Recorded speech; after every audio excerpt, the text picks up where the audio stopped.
right, we'll call the regular meeting to order. Are there any comments from the public regarding items not on the agenda? Public? Seeing none, we'll move on to amendments to the agenda. So I need to add, and I'm going to suggest we put it as 6A, an allowable tuition, and I think that's by your place. Thank you, Delina. And the other thing I want to do is I want to remove item number 10, and we'll reschedule that one for next meeting, the ends monitoring. Stuart is not well tonight, so we'll move that to the next one. So many comments. You can still give me the comments, that would be great, but, so those are the amendments. Martin? All right, excellent. We'll move on to the announcements. The student representative, Arnell, if you could go ahead with that. Yeah, so I have a couple. There hasn't been many updates, but one thing I wanted to point out that some big picture alumni are back at the high school for what they call a jam session and are kind of collaborating with the current students, which I thought that was cool to point out for Alex because she's not here. Another thing that happened on the 16th a couple days ago was the Hockey for Hope tournament, which is a kind of a hockey thing for alumni, former players, and that benefits the American Cancer Society, and I know Mr. Burke was big on that, and that was a huge success. And then I also just wanted to point out that Mr. Burke and Mr. Young went to the Vermont Educational Summit yesterday to talk to the governor, and I don't know if we'll get an update on that, but I did just want to acknowledge that because that was a big deal. And then I also wanted to talk about Miss Lavarnaway, who works for the CDC at the high school. She retired on the 13th last Wednesday, and she's was a big part of the high school, so I just wanted to acknowledge her because she's going to be missed, and Mrs. Lundy will be taking over for her. And then just some upcoming things. The jazz band concert is happening tomorrow at South Burlington High School, and early winter break for us is from the 23rd to January 1st, and we'll be back here on the 2nd. So that's all I had. Thank you. Mr. Marnell, thanks. Any other announcements?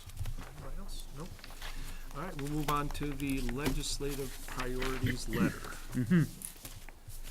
Bridget can. Yes, so fill us in. I had sent it down on Sunday night, or was it very early in the morning, I think. I do have copies of it when you use copies, but I don't know that we really need to, unless. I don't know that the board members have, I don't, they're not, just with you, I think. Okay. So those can go around, yeah. Okay. I got them.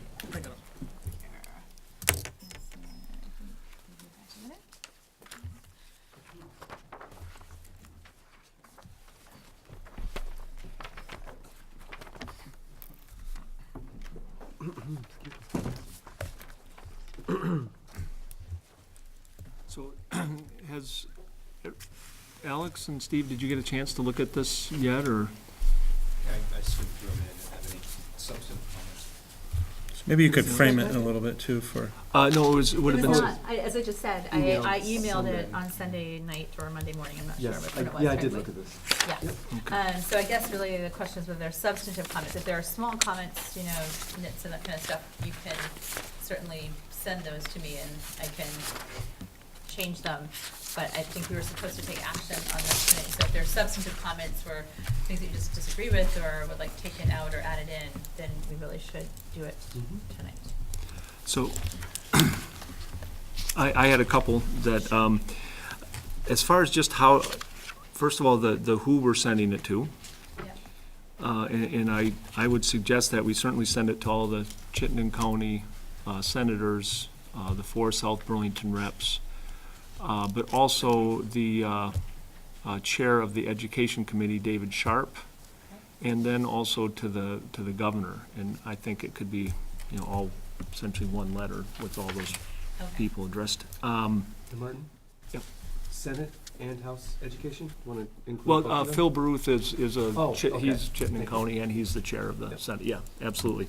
And also, I think that we should send it as the summary. I think that should be a letter, and then we should have a separate memo, Okay. just so people don't freak out and think it's long, but they'll see if they want to look at the details that we offer. That's kind of the procedural. I did have a couple comments on the substance. One is, I would suggest when we talk about the cost containment initiatives, Yes. that under Act 46, that we add there that there should be, at the last sentence is that we would encourage a cost-benefit analysis of the Act 46 process, but I would also add, and continue the efforts to reduce or eliminate subsidies to undersized schools. Okay. And I have one other place in the longer memo that I would suggest that. I know we talked a little bit about that before. I mean, there are efforts underway under Act 46, and we just want to Yep. encourage that to continue. And in the, what would be the memo portion of it, I still think that we should take out the labor rights paragraph. I don't know if we all, this is on the third page, the I should have taken number page. second paragraph from the bottom, as far as state level plan would erode labor rights. I don't know Okay. where we stood on that, if that's That really. was a back and forth on that. My note was that it needed to be, and that maybe I Okay, wrote the well- note down wrong. I'm okay taking it out, if Well, everyone else is okay taking it out. What do you think, Alex and Steve, on that particular assertion? As long as it's covered elsewhere. Well, this is, So, I don't know, It's not really that directly, so it's just a question of whether that's something we feel we need to address as one of our, this is our legislative priority Yeah. letter. So I mean, I think for some of us, it is a principle that's important to us, but as a board, do we think that this needs to be in a legislative priorities letter, I guess is the question. yeah, and I make it clear, I think the principle is very important, but that's the question, is whether that should be coming from the board. Any opinion on it, Steve? Yeah, I mean, if we want to try to keep it brief, I don't know that it necessarily bolsters our substantive arguments, but, Right. I'd like to keep it in. I think it's useful. And since I feel really good now that you've asked for a one-page executive summary, Right. which is something I thought we ought to do last time. But if we're gonna have that, then I think it's okay Okay. to keep in the details. So, so keep it in. Let's see, the other, I mean, I have some small little edits, which I'll just give you those. The one Okay. other thing is that on the page regarding cost containment initiatives, Yeah, where we're talking about level funding of school budgets, yeah, I would say, then there's a couple places that I'll point it out, but we're opposed to the level funding of school budgets. Well, we're opposed to the mandated level funding of, Okay. because Yep. at least from what I understand, the budget that we are going to probably be putting before the voters will be Right. level funded, or we're certainly trying for that, if not better. So we're not necessarily opposed to that concept, but we just don't want the state to mandate it. And there's a couple because places. one set that- doesn't fit all, Right, and there are right. places where it's not appropriate, right, okay. And I think it's consistent, just a broader question, I think it's consistent, even if we are level funding or even going below what last year's budget was, I think it's still legitimate for us to argue against a mandated level funding from the state level, so. Yep.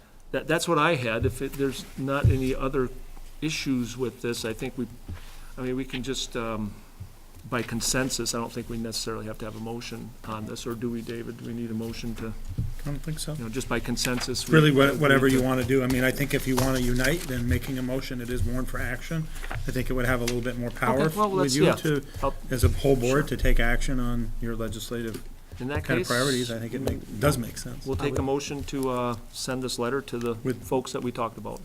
I will make that motion. Is there a second? second. All those in favor? Aye, Aye. All right. Great. I'll make those Motion's changes, passed. and then David, should I send it to you in Carolina for putting on letterhead and Yep. sending out? Okay. Yep. And Oh, I think there's a just, question from the audience, Dan. Just wondering, will that letter be posted on the district website? Yes. We will take that as a request to put it on the district website, certainly. Yeah, I think that was the plan. Thanks for the reminder. Yeah. Not until you send it. Yeah. So we'll have it under the board. Probably right where the education funding brief is, I would think is the, I think that makes sense. So under the school board section of the website where the education funding brief from a couple of years ago is. Right. And while we're there, if we could change the title of the education funding brief to the education funding brief instead of the education briefing fund, because there's just a slight typo that keeps bugging me every time I go to look at that white paper. But if this one could just be another line under the same section, that would be good. All right, excellent. Any other questions on that issue? All right, we'll move to 6A, allowable tuition. So what you have here is by statute, we're required on the 15th to adopt, December 15th to adopt the allowable tuition rate. We did not get that from the state until the 14th, so obviously trouble to try to get things happening. What we're essentially recommending is that we keep the same amount. We're within the percentage that we're allowed, and so we would recommend that the announced tuition be at the $15,131 per student, which we feel is the appropriate thing to do. And again, this is in part to give information to our sending districts, what that amount is going to be for them to include in their budget. John, did you want to add anything? This relates to the tuition that we announced and charged for this past fiscal year.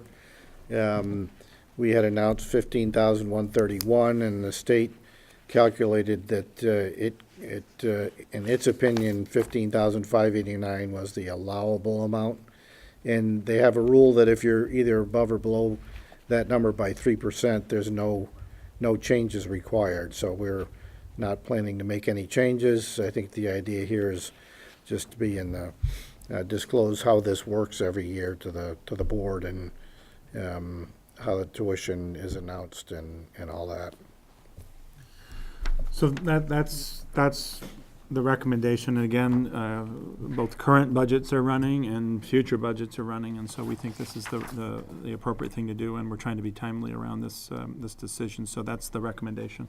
Any questions, Steve? And just to quantify it, so, and also understand the process. So if you were to bill back, or if it were more than 3%, you would bill back the originating school districts? Okay. That's right. And just again to quantify, there are over 200 tuition students. Just under 198. Okay, that's at the highest, or 8 at Tuttle, or okay. Yeah, 7 or 8 at middle school, right. Okay, Yeah. so, so we're foregoing about 90,000, but that's, we figure that's a matter of just good policy, or, Yeah. okay. Can I just say something? Alex? It's not that we're foregoing it. We can't charge it because we're within 3%, and that's written in statute. You can't. If it's Try to recover. outside the 3%, we can go back and either we Right. are required to Yeah, I'm sorry, return it, or we're statutory. required to, we can bill it. Right. Right? So we're not. But this is that variance correction, it's within that variance, instead of, always making these adjustments. So we're within the 3%, therefore, Right. we but it's- don't. But it's not a statutory requirement to forego it, it's a statutory election. That's Or right. it's Yeah, it's that your would be right. option to forego.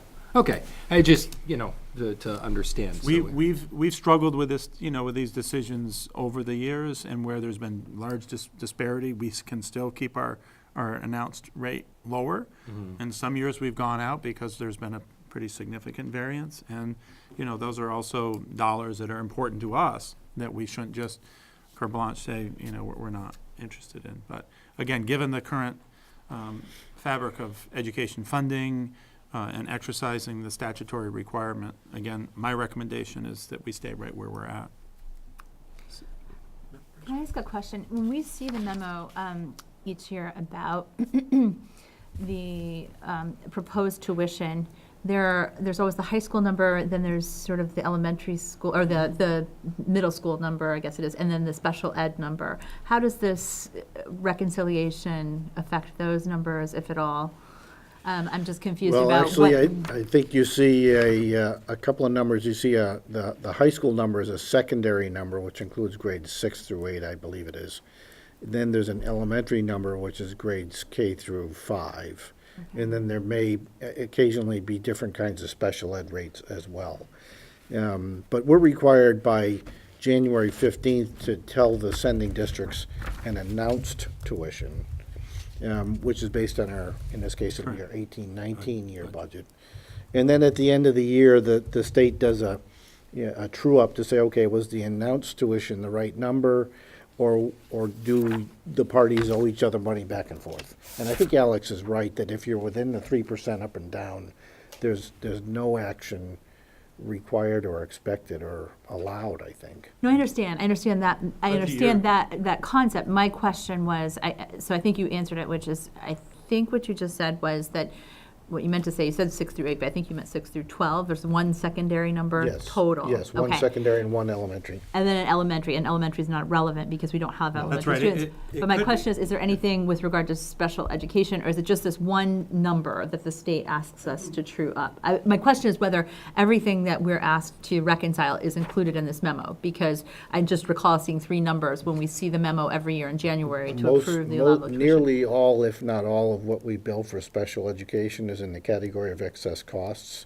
We don't have a program that I'm aware of that's active that actually accepts tuition students on a flat fee basis. But many districts do have, they do run special ed programs, so they might announce 3 or 4 or 5 different tuition rates. But I think we just, Yeah. I think we announce a special ed one, but there's hardly anybody, if anybody, taking advantage of the special When ed we do it, program when we do the announce. announce rates, that's when you see all of those Right. others. When typically we reconcile, because of the reconciliation is specifically to the middle and high school for the tuition, that's where we see this reconciliation number. I don't believe we've normally shown the reconciliation effects of the other numbers at this point, but you're right, we do show them in our soon January announced tuition rates. You'll see all those numbers pop up. We're required to publish those, even though we don't use, May not we use don't use them. the elementary, we don't use the special education one either, because we bill through excess costs. Right. Okay, that's interesting, because, yeah. Okay, that's information for me, because as I was writing a lot of the stuff about the budget and how tuition students work last time, that was not caught by anybody here when I was writing about it, because my understanding was that if we had a special ed student that was coming from another district, they were being charged, whatever this is, the 15,131, plus that 14-something that was the special ed rate, that there was a program in place and we were charging people for that. So it's clarifying for me. I just need to make sure that when I'm communicating about the budget this year, that I'm clear with the public about what we're actually doing with special ed students. It doesn't sound like there are a lot of them, but we just need to be clear. I think when it comes time to do that announced tuition, we have to kind of zone in on that issue. We do, yeah.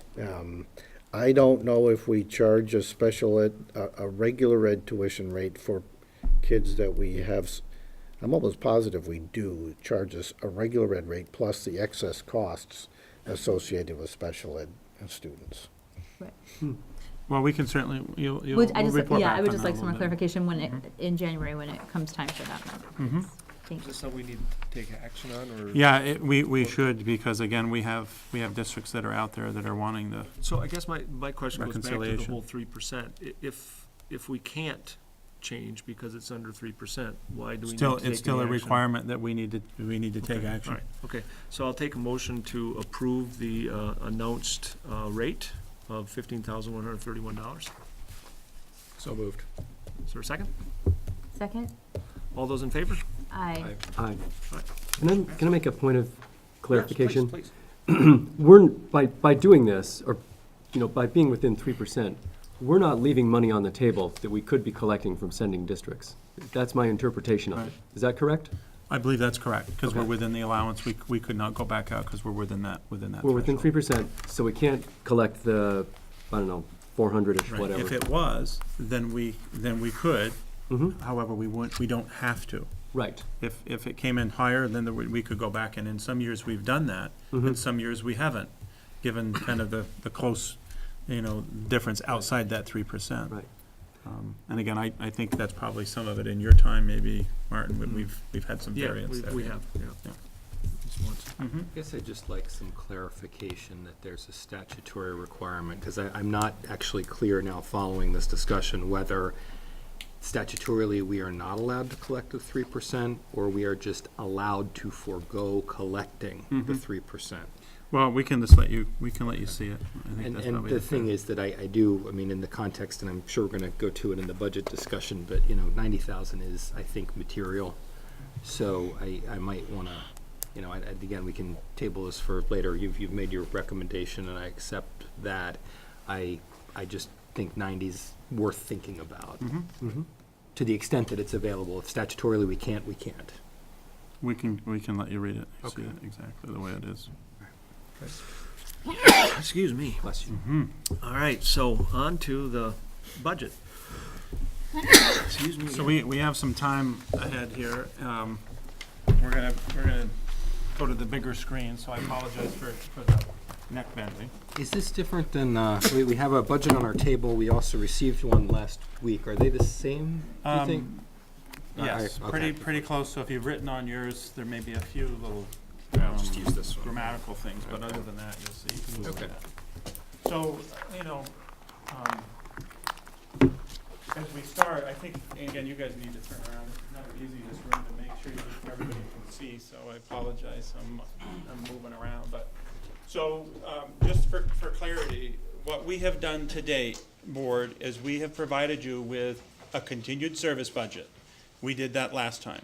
That continued service budget took all of our current employees and moved them into the next year with the known contractual obligations, with no changes, as well as took into account all of our stewardship plan, which is why you saw that $3.7 million. We did not take the liberty of rescheduling or reorganizing. We simply wanted to show it as reported, and that made up our continued service budget. We also shared with you a level funded budget, and that level funded budget obviously added the amount we needed for the stewardship, but then you saw that subtracted out through a bond, and then you saw that $500 additional $1,000 that needed to come out to get us to zero, our level funded. Again, those were provided last time. This next version, this next iteration is called our recommended budget.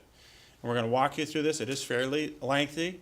And I think if you wish, you can stop and pause. It's likely that you'll provide me with some additional guidance that will lead into our January 3rd meeting. And I fully expect that. So John and I will walk you through. We'll try to be fairly quick, but if there's something you want, I think, again, Martin, I'll let you kind of call on the audience or board members as you see fit. So again, just a table of contents with some pages so you can follow along what's in there. Some general deliverables that we think are important. Again, this could be a long list, but we're trying to, again, be somewhat succinct. I am. So it allows us to maintain student opportunities and programs that we feel are essential to our students to achieve our desired ends and our, as outlined, our ends policy. Continue programs and professional development for our staff that allow for sustainability of school excellence, again, measured by our ends. Continue to utilize assessment data to adjust and deploy resources in those areas that we recognize that are in need. And then safeguard the well-being of students and staff through well-maintained school facilities that allow that to happen.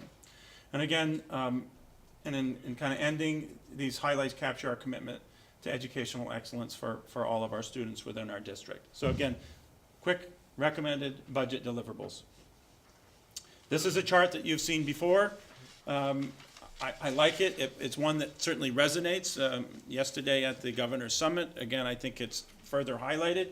And in simple terms, how we get to what effect our community has and what they pay based on their property tax values are made up of 5 major components.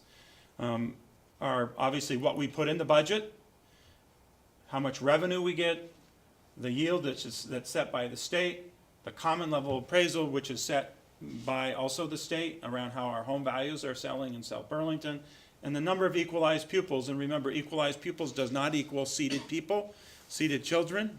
It equals the variations that we get a little bit more for a high school student than we do for the others. So those are fractionized. All of that obviously feeds into what then develops as a property tax rate. Currently, we're telling you this is where we're at currently. Our budget is down 0.13. Our revenues are down 0.43. The yield has come in, again, from the state. This is a known number. It's down 3.13.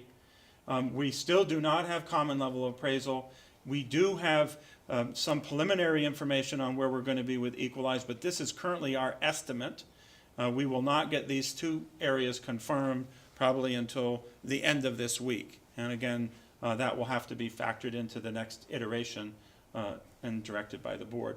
One thing I want to point out to you is that when you read these, budget advisory last night, was helpful to me and John, but, this 1.13, this 0.43, this 3.13 these do not add up to the 3.23. They're all different things going on in here with different number sequences and different variables. So again, just want to point that out. This is a tough one to read. This is what we call our budget development sheet. A lot of the same things that we just shared are on this. I'm going to take a few minutes and go through this with you. This is an important sheet with a lot of moving parts. Right here is what we started with the expenditure budget. That represented a 0.07% increase. We then, right now, we're at a $98,000 reduction, which I've worked with the administrators, although we've not specifically identified all of those areas, and so you won't see those reflected in our FTE counts yet because we haven't fully populated that. We haven't fully informed those areas, but we're close. So that amount minus that amount brings you to this adjusted expenditure budget, which is down 0.13%. The math involved here is that you take this 49,205,466 minus by the revenue, and again, this revenue just carries down. The revenue then ends up with the state education fund, the net amount that we're asking for from the state fund, which is the $37 million, which is down from the previous year 0.03%. That amount is then multiplied by the equalized pupils. And just as we said before, we're assuming, we've made an assumption that we're going to see about 13 additional equalized pupils. And you see that 13 there, different from the previous year. That amount, the equalized pupil, is divided by the 37. 37 is then divided by the 2430. And that brings you to the net education spending of 15,31340. Again, down a 0.57%.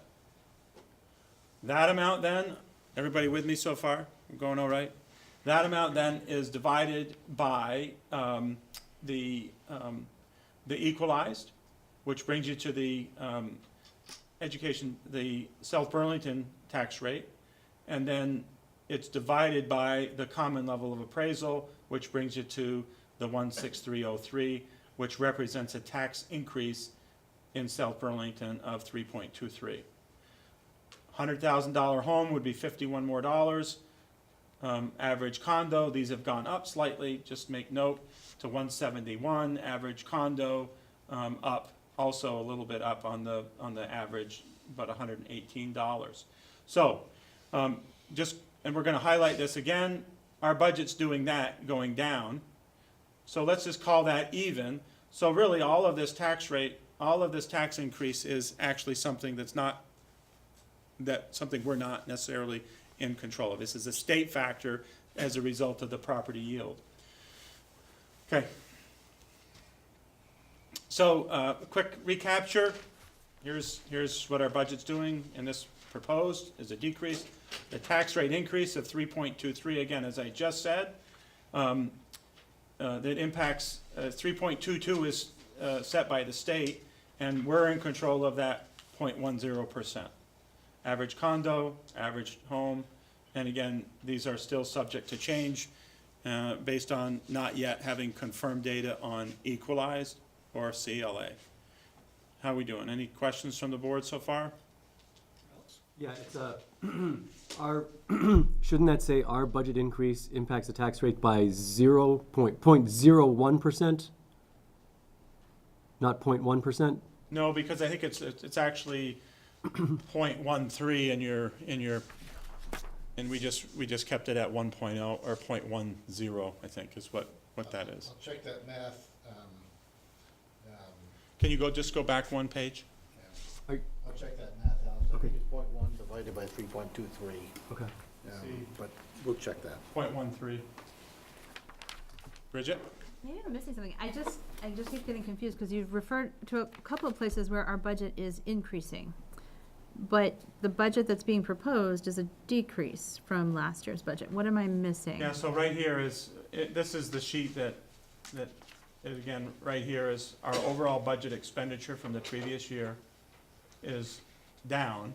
Right. Under this is 0.13%. But in a couple of different places, it says just, like, so for example, on page 4, go back one more page, it says despite an increase in the expenditure level. I think that's language that might need to be changed from last year. Right, but it just If you keeps, go to the top, there's a typo or a phrase in the top of the sheet there that has that. That's right, that needs to be right, but corrected. also on page 6, it says our local budget increase. We don't have an increase. We have a slight decrease in this proposed budget. Right? So it just. That's correct. It is- Yeah, it it is- just needs it to be is a changed decrease. throughout because it's very confusing if you go through the presentation. Well, there's a little bit of conflict here because to our taxpayers, there's increases going on under this recommended. To the taxpayer, there's an increase, right? Our Right. budget is actually decreasing, however, our impact to the taxpayers is an increase. But I Right. hear what you're saying, and we can clean that Right. up as we move forward. Right. I just wanted to be clear for the public, because it was confusing to me when I read through Yeah. it, but, yeah. So let me be really crystal clear then. What you have here, we had a slight increase just with contractual obligations and moving things forward in our current adjustment. And we made some changes within, and to get to that, which was a 0.07 increase. We then subtracted the 98,000, which we've not totally identified where all that is yet coming from administratively. That brought us down to a decrease right now in what I'm presenting to you in this recommended budget of a minus 0.13% decrease. Right. Yep. Okay. And you can go next to John. So this is, and this actually should be recommended, not preliminary, just to be consistent with wording, so that should be recommended. And again, here you see, this again is just rounded, didn't go 0.13, it's 0.1. And so you can see that the implication here from back to 2010 to where we are today with recommended. The average spending over that period has been a 2.56% increase, and the tax rate change over those years is at 1.96. Again, I do want to recognize that there's variability in here, but in part that's what we'll say unpredictableness of the state funding formula and the way things happen. Okay. This is just another way to highlight some of our tax rate history, and including our estimate here, because that would be this year. But again, just generally, obviously showing up. I don't want to downplay it, but it's not something you're seeing with big spikes. It's generally fairly flat as a tax rate. This is our equalized pupils. Remember, I told you that 2430. We made this estimate of thinking we're going to get 13 additional students. This information is soon to come to us more in finality within the next, again, we hope by firmed up by Friday. And currently, this has just got our number in there. But the purpose of this slide is to show the trend data from 2014 to 2019 and what's happened in the state. And certainly, I think a lot of conversation has happened in the state currently about our enrollment numbers. And thus equalized pupils has gone down.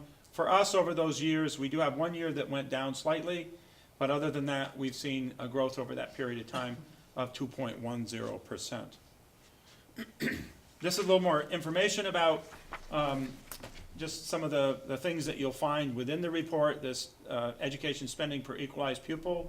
Again, that was the math that we did to get to that number. allowable tuition. We're going to talk about that in just a little bit, and we're going to see something here on the how the expenses are calculated based on the SARS report, and you'll see that in just a minute. But again, we wanted, one of the things we also heard out of the budget advisory, which is not different than the past years, but there's a lot of these things that happen in this, like that are kind of jargon, and so right out of the gate, we need to add a sheet to this that is kind of some jargon that debunks some of the things that are in there. We heard that pretty loud and clear from the budget advisory last night. This is, how do we do, again, this is a big part of the conversation in Vermont around where are we at and what do we spend per equalized pupil based on all Vermont schools, and then K-12 schools. And so in A is all of Vermont schools, 2012 to 17. Where are we? Again, South Burlington is in this column. We're at 15,052. Here's the highest in the state. Here's the average in the state. And here's our rank at 110 out of 266. We have a graph we'll show you in just a second. And in B, this is K-12. Although it's not easy, there's 30, obviously, or 28 in this year. There's been as high as 30 districts. And it shows you highest in the state, shows you the average, and where we are, pretty much in the middle. On the next chart, we'll show you a little bit. It's a little hard to read. Here's the ed spending per equalized pupil. Again, here's the highest in 2015. Here's the lowest. Here's where we are, is the little dot. And in 2016, highest, lowest, a little below 15,000, and here's where we are.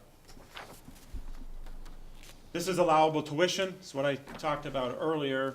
A little bit about where we are. Again, South Burlington from 15 to 17, where South Burlington has been, our allowable tuition.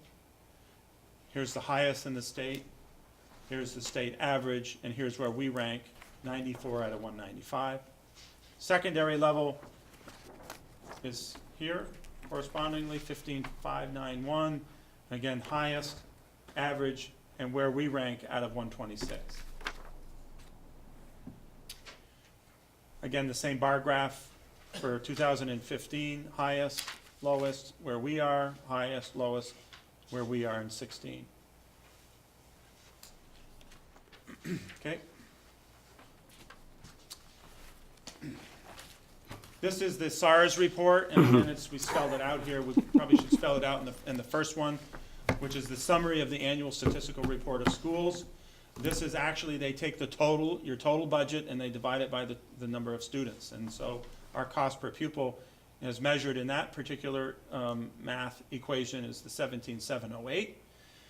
We rank 40th out of the list of 62 district entities, meaning that we, 39, spend more than South Burlington. And again, this is an important point that we want to highlight here, is that on average, we spend out of our capital expense to maintain our schools about, on average, $525,000. Now, I would tell you that that's very different and very disparate between what other schools do. Some schools spend nothing, some maybe spend more, but when you're looking at this being only a cost per pupil, it can have high variability based on what you're doing within your facilities. That's an area that obviously this budget is trying to address through some bonding, which we're going to talk about in just a bit as well. So here's the SARS report. Again, highest, lowest where we are, highest, lowest where we are in both those corresponding years. Staffing enrollment. So this is going to get at the elementary level where we're at. So at Central School, and again, right now I do not have the next year recommended what that will mean. I can tell you generally where I'm going for next year based on our enrollment numbers. We are currently, you'll see what we're going to populate for next year. We'll be using the McGibbon report, which really helps us with the kindergarten entry numbers. Other than that, we have migration information that they work with us to say what's going to happen between this number of students in K, what's going to happen when they go to the other grades. So that's where we're at. So in general, we're at 20 teachers this year at Rick Marcotte, and part of our work in the likely recommended revised, I currently have again carrying the 20 teachers in this budget right now for that specific reason. Again, average class sizes are corresponding here. At Rick Marcotte is at 16.7. You see that variability there. Sorry, John. And at Chamberlain, we added a teacher. It's highlighted in red there for you because we did add it to kindergarten. It was, with 2 classrooms have a full-time teacher. The other classroom has a dual certified teacher. So half-time in the classroom, half-time providing special education support. So it's articulated that way, although we're showing it as 3. They added a teacher there. And again, you can see their class size averages as well. Next is Orchard. Again, Orchard's had a pretty significant bump in enrollment. We added a teacher there. They're at 22, and you see where they're at today. Again, this recommended budget currently is moving those same numbers forward, although, you know, you'll probably see some changes and whatever guidance you give me for the next round. Middle school, again, I don't have the previous year. We're going to make that change. But this year, again, where we are with numbers, again, it's hard if you don't have anything to compare with. And you see a good part here to highlight is how we serve our middle school, which is fairly efficient model, around 8 teachers with variability of enrollment across the board. We still are able to handle a large fluctuation with really 8 core teachers. And here again, at 16, which is obviously 8 in each. Okay. In the high school, again, enrollment is steady. Core teachers, and looking at the average core teachers per students. A little bit on our assessment results. Again, just a quick overview for people. Again, we're not necessarily content with our results. We need to continue to be working at that. Part of our professional development, part of our additions of our days, late starts and early dismissals. But again, looking at our results for the SBAC results, which are 4th through 8th grade, and also 11th grade, our results in comparison to the state. Again, some of these I would say I would be happy to highlight in more detail around some of the things that we're recognizing and needing to do, which are part of our work. Our percent of our graduating students entering higher education. Just looking at that trend data, again, looking at how we compare in the state. Again, you know, part of it is, you know, these are our students and we want to make sure they're going. One of the things that this does not do is does not necessarily look at students going into career or technical fields or going into the service. And that's an area that will likely, through ESSA, we're going to need to report that differently. So likely in the future, we'll have this disaggregated a little bit more than what we have today. Some of the samplings of our programs that we offer, and a little bit of some of what we've had in the past, and we hope to continue. Big picture program, career development, a wide variety of programs, and this is an important component too, that we do give the ACT to all of our students, and that's different than the comparable data in comparison to other schools, because it's really only an opt to take versus all students taking. So again, that's a little highlight on our programs. This is our staffing summary. Again, I will be populating the recommended.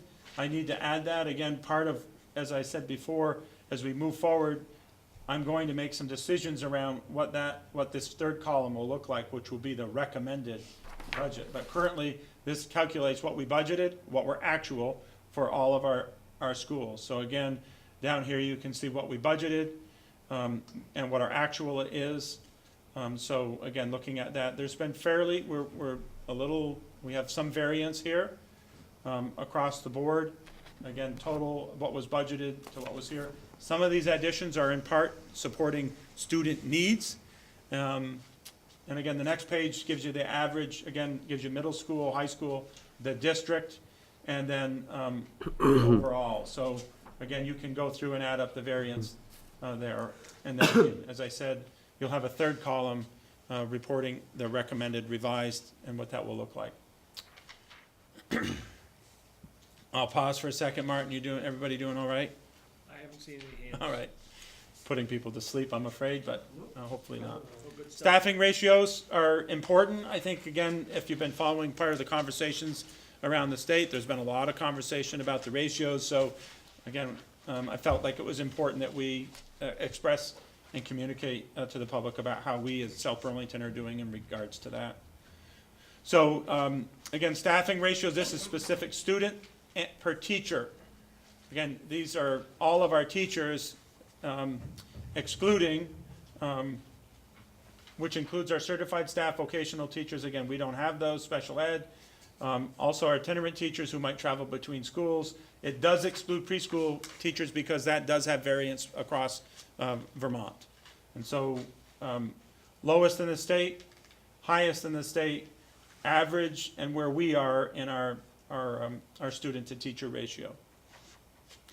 When we factor then students and paraeducators, again, there's been some concern there as well. I think statewide, here's the lowest at 13.11, here's the highest, and here's where we are, an average.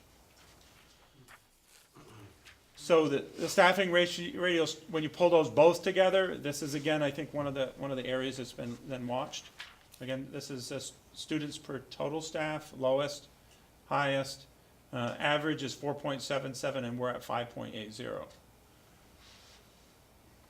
Some, again, notable budget items. It does, in this budget, in our operating budget, it does include a $573,000 reduction in our health plan implementation as a result of that shift. Electricity, those of you who have traveled over to the CSWD off of Patchen Road, you've probably seen a wide array of solar panels.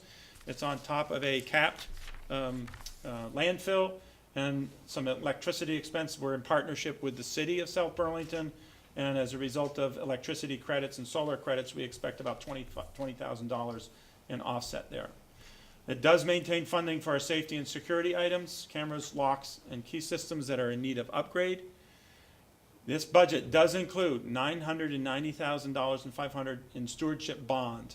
We're going to talk a little bit more about what's in the bond in just a bit to pay for capital upgrades, including $325,000 for a restroom facility on the Munson Field. Those of you who've been part of that field, you know you've gone. If you ever need to use the bathroom, you've got to go somewhere. We've got a couple porta potties. They've been there for a long time. We're due to try to figure and get that done, and so that's in there. Also, $150,000 is in the stewardship bond to refit the school library. Again, the city last month moved out of the library, and they're now in the mall. And I think people should be encouraged to visit there. We've had a great relationship with them, but clearly with all the safety and security, we've had challenges over the years to just how we do that, and we've had expenses.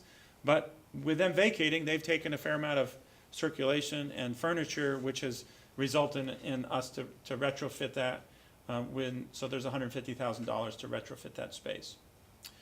There is no new money into the capital reserve. Our capital reserve voted on a few years ago. We had $300,000 that the community voted to establish a capital reserve fund.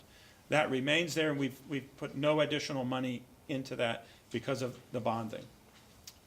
Bridget. Yes. Sorry, So, Martin.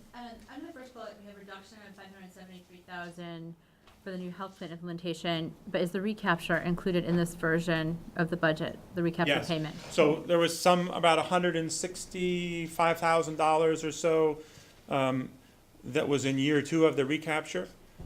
So the balance of then that plus the savings is the 573,524. Okay. So how, do we now know then how they're gonna be taking that We do not know how they're gonna 165? do it, whether they're gonna do it out of the expenditure or they'll do it out of the revenue side. Reduce revenue or something, Right. right? We think the right way, correct me, is out of the Actually, revenue. the way this rendition of the budget has it is the same way it's happening in the current year where we didn't get any notice whatsoever. We're taking that clawback out of the revenue side. The state ed fund payment is being reduced by that $165,000. We have received nothing on the state from that, and we think this is the most reasonable way to do this.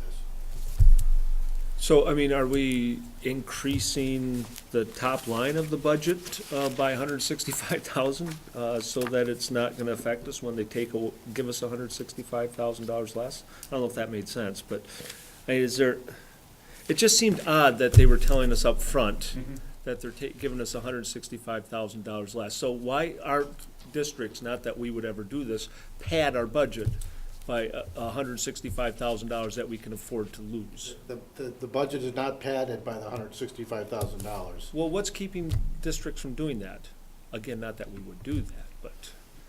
I don't think there's anything to stop a district from doing that, except, I'm trying to follow the same logic that prevails in the current year, where our state ed fund money is being withheld. And I'm doing the same thing in next year. And we've challenged the state folks at our VASBO meetings to tell us a better way to do that, and they haven't come up with anything. And I think almost to a man, the business officials are promoting this way to do it because it matches the way that that has to happen in FY18. So, okay. We would actually like a little bit more We'd like guidance some and more clarity, guidance from the state. Yeah. but, you know, if it's coming out of, if it's a reduction out of the total expenditure line, or if it's a revenue component, we would love some guidance on that. But again, we're trying to at least play apples to apples versus playing that variation. So, we good to go on? And was there any other questions? There's a series, quite a few series here. We've made these, there's a lot, there's quite a few slides here, so I'll try to be, again, pretty quick. So, the continued service budget was what I talked about before. That was moving everybody forward, but it was then the $4.1 million, or actually it was published as 3.7, but there had operating money in there as well. That was all in that bond. So it was all of the scheduled bond items that were in here that this line will total. So we're providing the recommended budget in contrast to that continued service budget, just for some, again, for some contrast. So we're gonna first start out with the district side. We've made some decisions, and let me get this out of the way now. We have certainly some things in the district right now that are in flux. We have the middle school getting its structural, mechanical, and electrical evaluation. Same thing with the high school. We also have some things going on at Chamberlain to assess sound levels, as well as at Rick Marcotte, we're looking at master planning, kind of at the elementary functionality. What is the future of our district? So with that in mind, higher levels of uncertainty in some places than in others, albeit we don't want to be putting significant amount of total investment into those facilities until we know more definitively what it is we're going to do. So with that lens, you're going to see some things that are either in or out. And again, we're wanting to put that in contrast with what has been scheduled. And we're proud that we have a stewardship plan and a plan that really tries to take care of our facility. So we don't want to not share that. And again, that was part of our work with our continued service. So that said, I've already talked about the restroom training room on the Munson Field. The Munson Field is there. We think that's important. It needs to have a facility. It needs to have some bathrooms. It is a highly rented out and highly utilized area, and we think that's important. So on that, so the revenue that we get from the Munson Field, Mhm. is that, where does that? Calculated into that revenue, that $11 million, or $11 million that you saw in revenue, that's factored into that. Okay. Rental, all of our building rental, room rental, and the field rental. So, I mean, can that be identified so individuals understand that actually Yeah. Munson Field is a revenue producer? Yeah, and we I don't know actually that it have- would cover the bond, but That's right. it's, We do have it, we have that amount we collect based on the use of the field, and we have that exact amount, what it brings in for revenue. I mean, would it be enough to cover a bond payment or no? I mean, if we're just, okay, I didn't think so, but it's still, it offsets. We do think that, having this facility, Vermont Principal Association, we do use it, but we have to do a lot of modifications because you don't have bathrooms, you can't really have a large event there. Our field and our bleachers are excellent, but we don't have that full rounded out. Again, certainly it's important for our own community, but also for using it for others. The storage building, again, we have a lot of equipment and we struggle with keeping it out of the elements. And as you know, when you have things out in the elements, it's not good for the equipment. And we also have a lot of things in storage that we're paying for, so again, we think this is an important addition to make sure we can take care of that equipment. The buses, this is asking for one bus, it's a leased bus, so again, the way this is done is operating budget, bonding, and leases. And so currently our buses, we keep them for 10 years, and the leasing purchase, so this is an $87,000 cost of a bus that we would lease. And you're gonna see a summary of the leasing, the operating budget, and the bonding budget in just a bit. Moving on, the kitchens, all schools, again, older equipment, we know we need to keep on top of that, so in the operating budget is that. Security cameras, I already hit on some of those. The building analysis, this is again, the next step for us to be able to take some people around and to be able to assess what it is that we're looking for to make changes. By then, we'll have what can our building sustain mechanical, electrical, and structurally. So they've said, oh, could we go up? Well, you could go up. It's gonna cost you this. But we'll be able to have more of that the full knowledge of what we have. So that's in there in the operating budget. At the high school, again, just general lighting, upgrading of lighting, it's in the operating budget. Flooring, we've taken out, again, only areas that we see that are absolutely essential. Again, we're in no trouble for a violation or hindering anybody, but again, part of that being out and not in there is because of the uncertainty around what are we going to do long-term. We did put a new floor in there. This is just kind of the sanding. HVAC and AutoLogic, we had a large amount in there. We've taken it out in this recommended budget because, again, we're doing the structural, mechanical, and electrical, and we think it's prudent. Things are working. They're able to function fine, but we think we want the bigger plan before we put that amount of money into that, only to maybe find out that we got to take it out or move it or do anything like that. Some of those other components. Again, these are out. Restroom replacements, we're in the bonds. Main electrical feed, similarly, we're doing that. We did get opinion from the electrical folks that, are we in any major concern area? The answer to that is no. So let's not be putting something in to something that might have to be changed, moved, or relocated. That's a quick question. On the library reconfiguration, $150,000 sounds like we're paying major changes there. I'm just wondering why we're thinking about major changes there, but we're holding off on major changes someplace else, because $150,000 is more than furniture. It sounds like we're talking about some. Not really. The furniture is not cheap. Okay. And so it's basically just getting the library kind of back into a high school type of a library functionality. If you haven't gone in there, you can see that the library, there's the whole one side it's basically vacant. And so again, I don't want to necessarily promise that we'd spend all of that, but our general assumption and getting figures on cost to fill up and repurpose that space. Again, we don't think that's a bad thing, because we also think that furniture will be appropriate and usable for the good foreseeable future. It's not something that's permanently going to be built in or structurally added. So again, we got down to here. The parking lot, again, we had a lot of money in there, but we've taken that out. Actually, I'm down here. We've put some money in here, just this is the parking lot in between. We initially wanted to really take a big chunk out of upgrading that, but we've changed our mind on that, and that we don't necessarily know what's going to happen in the future. Will the middle school gym, which we are in great need of expanding, will that go towards that way in the parking lot? What will be the major effects of that? Again, we think it's important that we not push that right now until we have more of a thorough understanding of that. And then back one, just on the roofs, John. So we did have roofs identified in here, but again, we're feeling like we're in good shape there. Can I ask currently. a question about those? Were they just identified in the long-term stewardship plan, and so we're feeling like they're okay, and so we just won't do them because we're waiting for That's the right. consultants to finish their work? Or was there anything that was identified with them that were potentially? No. So again, we're one of the few districts that, first all of our roofs, we have our warranties on them. We know how long they go. They're within that time frame where they should be updated and replaced.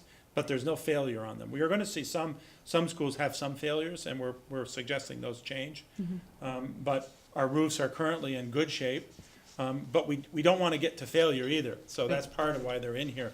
But we do think, given the complexity of where we are with the high school, middle school, and our district, that it would be advantageous for us, unless they're not in bad shape, we can get another year. Okay. Safety and security, fire alarm panels, again, those are important. Those are currently in the bond. The rekeying and hardware stuff is in there in the bond. Exterior door upgrades, again, we've made some of those changes you'd find in different places, but those are in there. So, safety and security, again, is also addressed there. We get into the windows, again, we're in a pause right now. We've done a good chunk of the windows in the high school, but there's nothing at this point that we feel is essential. So again, the total for the high school, what we initially had in the continuing service budget, and where we're at currently with that. And again, you're gonna see the summary of the bonding, the leasing, and the operating budget in just a minute. I'll try to be a little bit quicker, I'm sorry for if this is dragging. Burner replacement here, not a boiler, but a burner. These are the attachments that go onto the burner. And so here at the middle school, and that's the bonding. Some flooring upgrades, and most of these are areas where we're in trouble and need to address it. We're okay now, but we need to address them. When tile starts to crack and start to come up, we've got to start to address those. So that's partly why that's on there. And so the flooring, the lighting, we're pulling some over there. We need to make some upgrades there. HVAC, similar on the AutoLogic, is out. The roof, again, is similar to the high school. We've got a hold on those. Exterior doors, we are doing some fire alarm upgrade and some key and lock. So then the total for the middle school. Chamberlain, lighting, again, similar to the other schools. This is not anything, this is just upgrading newer lighting and staying on top of that. We initially, actually, in this first round, we actually pulled over about $12,000 to try to do that quicker, but again, we felt like it was important not necessarily to be putting that amount of pressure with some of the uncertainty that we have at some of our schools. So a total for Chamberlain was scheduled at 70, we're at 22.5. Orchard, again, similar things going on with the carpet and tile issues there. Again, the HVAC, nothing. Lighting is similar to the other. The roof, we do have an area that we do need to address similarly, and then we've got a total, I think, next page, on Orchard. So we had 95, we were at 85. Rick Marcotte, again, similar lighting, similar flooring. The roofs, we do have an area that is the art room. Actually, we have an area that is in need of attention. So that does address that through a bond. And then safety and security, fire alarm upgrades similar to the other schools around just that needed upgrade. And then the total at Rick Marcotte. The grand total, again, we were at 4.8. Again, some of this is, remember, not what you saw in what bonding, but it also was carried in operating. That's why that's quite a bit higher than the 4.1 or the 3.7 to a total of 1.30. Again, this is the total combined of leasing, bonding, and operating. We're going to break it out in just a second here. So, John, why don't you can go through this. You know more about Sure. So what we did above was identify whether it's going to be paid for out of the regular operating budget, and here the total of those items is $83,000, or whether we would propose to have them financed over a long period of time with a bond. That's $990,000, or whether, as has been our practice all along with some of these items, whether we do a lease, a 5-year lease typically in this range here. So when we get down we're paying $30,000 for leases that we incurred in prior years, $96,000 for a lease that we incurred during the current year, and the new lease payment that would support this $227,000 worth of equipment is $51,114. Similarly, The prior debt that we have is $352,000. And if we take the first year's payment on this $990,000 proposed bond is $19,810. Now, it's, in the first year of a bond payment, all you're obligated to pay, all you can pay, is 1/2 of 1 year's interest payment. Generally, that's the way the bond bank does these, and that's how it works out. So the total cost, additional cost to the district, $465,802 to this program. So I want to add just a little bit more about rationale and reasoning for bonding. Typically, as a district, we've kind of stayed away from the bonding. We've been a district that has carried most of our maintenance and upgrades in our operating budget. But quite honestly, I think that's not the right way for schools to be going. If we're in need, we have older buildings, us being a great example, we have older buildings, are all over 50 years old, with the exception of this school, very close. They were purchased and they were bonded, but then those bonds obviously ran out, and we've kind of carried most of our upgrades in the operating budget. The operating budget puts a pressure on the current taxpayers that are in the system today. So they're going to pay for the roofs and those upgrades in the year in which we're in, through their tax rate. But when people come along in the future, the next year or the year after, they don't pay that. The bonding, actually, for a 20-year bond, has a reliance to have people pay over the course of that period of time. It makes a lot more sense for those useful items that you can bond for, and it makes a lot of sense. This is an area in a conversation that definitely had some traction out of the governor's summit yesterday around that comparable cost and how are we maintaining our facilities. Most of you know in Vermont, we do not have any sort of a capital construction fund at all. It used to be new construction at 30%.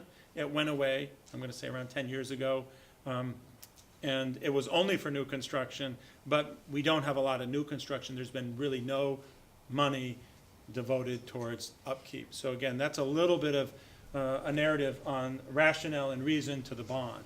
In this bond, again, what we're proposing is a large amount of money, no question.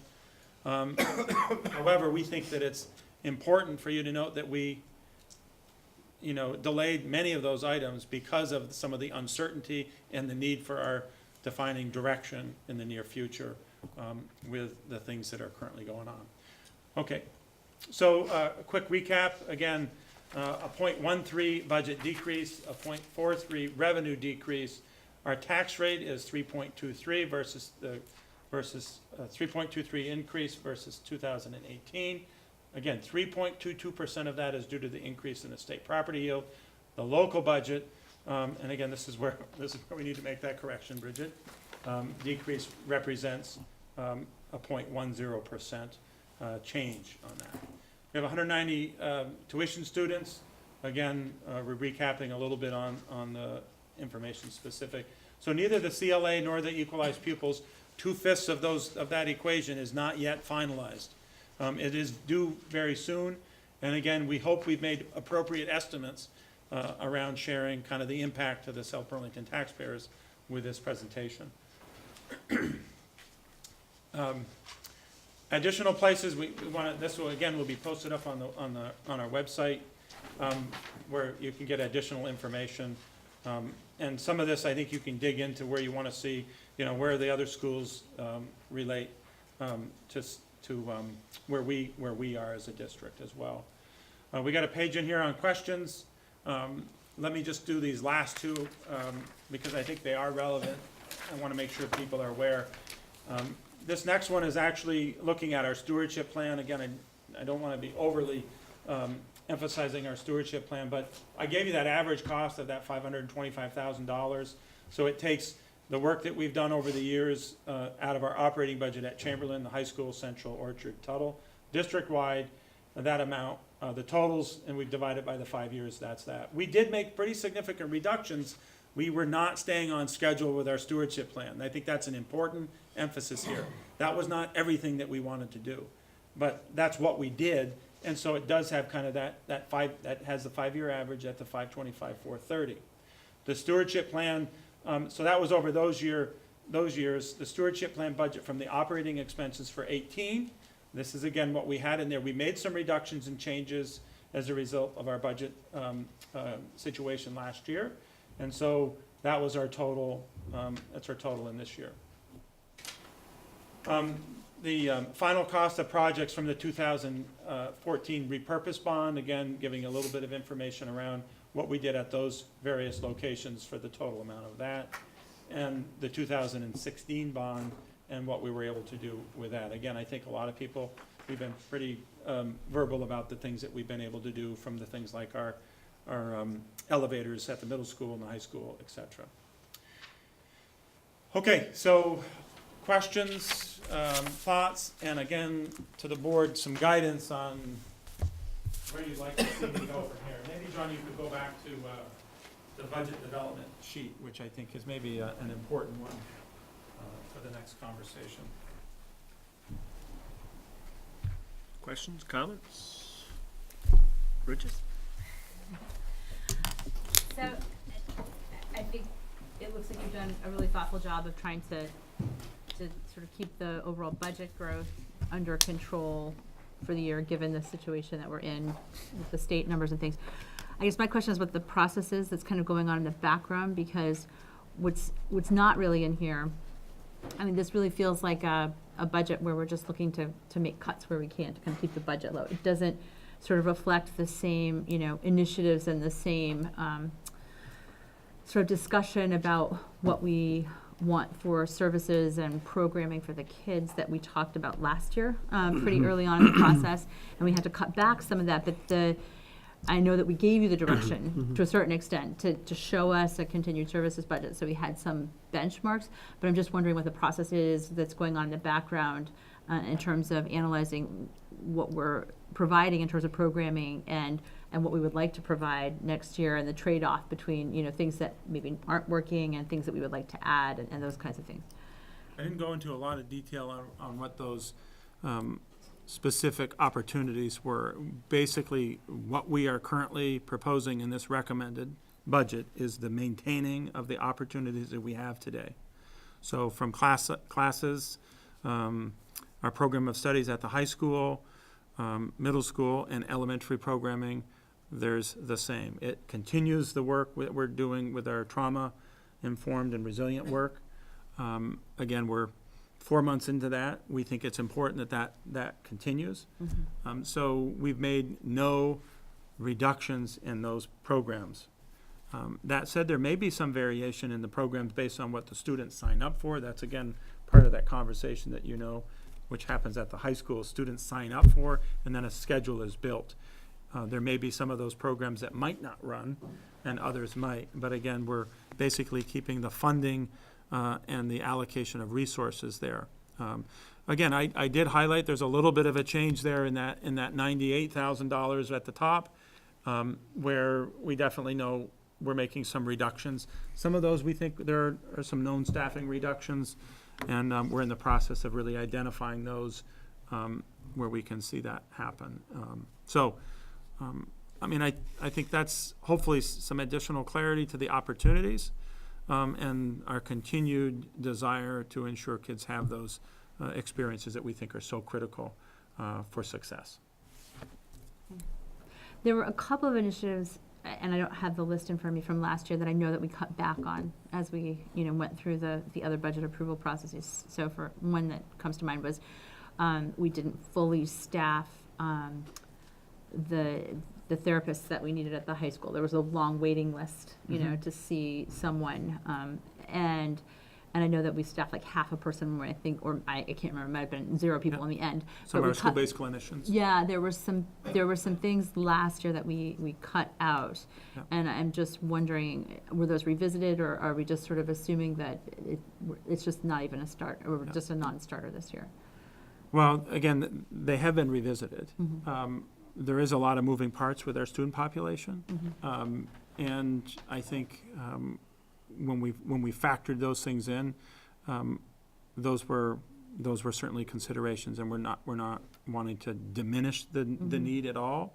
And again, at the present time, we do have a lot of those things in there. I do think it's important for you to recognize that we've taken quite a few things out of the operating budget and moved them over to bonding.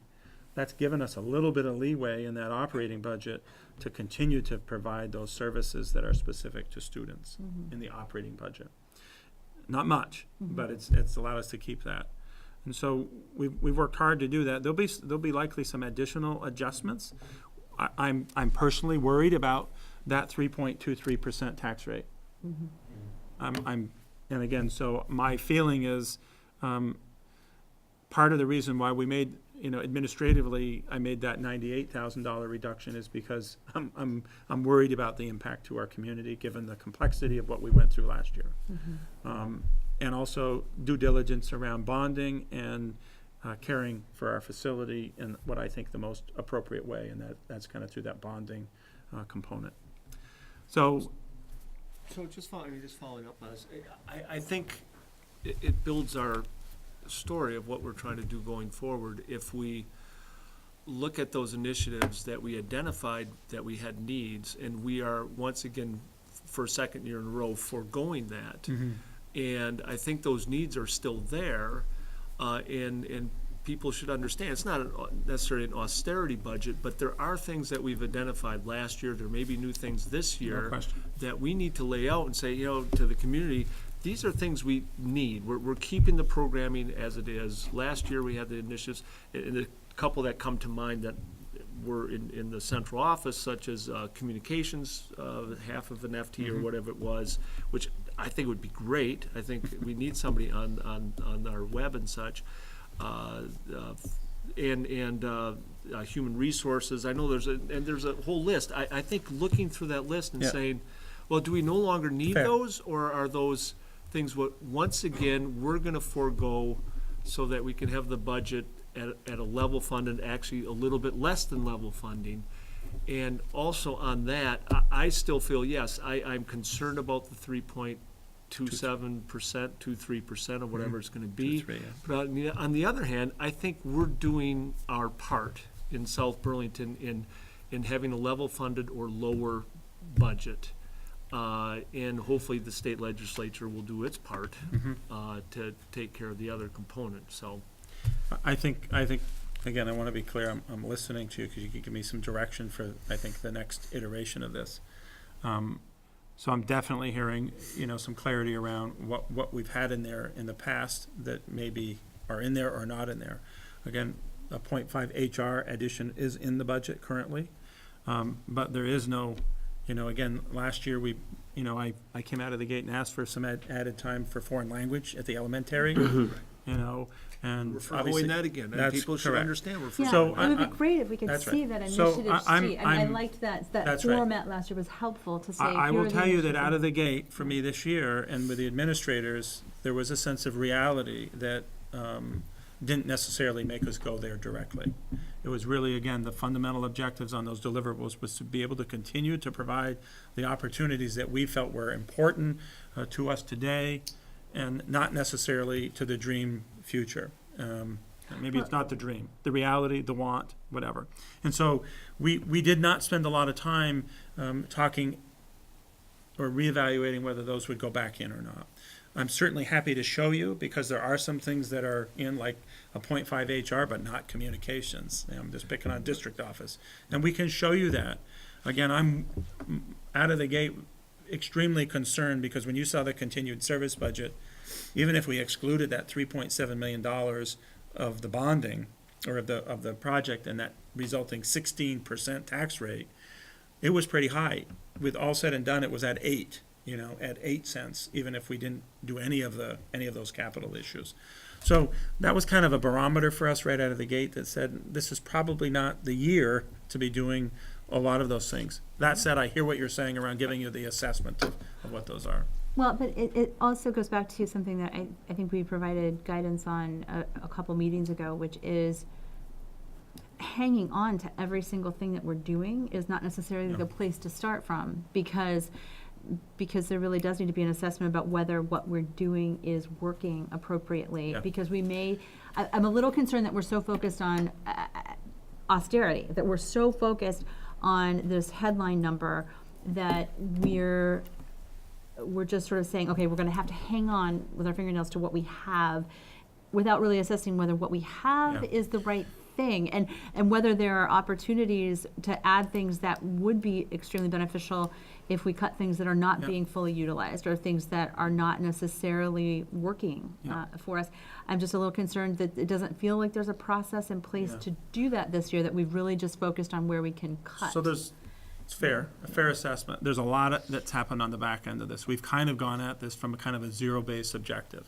So we've looked at how many students are at Central School, or Orchard, or Chamberlain. We've then said, in order to make that right, we've got to staff them, you know. In order to make that happen, we've got to do some of those kind of bottom-up things. We certainly know that the art and the music and the physical education, both the requirements and our wants and needs. Beyond that, again, that's kind of what I'm saying, those opportunities. It's not that we're saying, just move everything forward. We're still wanting to work on the trauma-informed work. We're having some good results there, but we have some additional things that we need to be working on. So we're not wanting to give that up.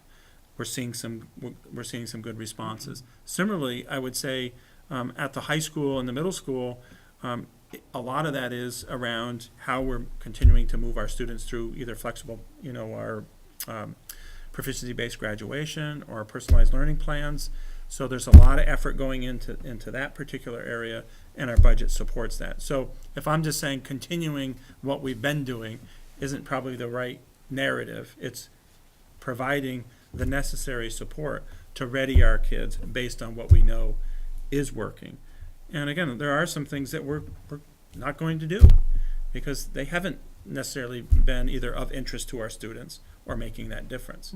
And those things, and again, you'll see some of those, I think, in the next round. Again, if CLA comes in at a place that makes that tax rate go way up, I'm in, you know, I've got a quandary.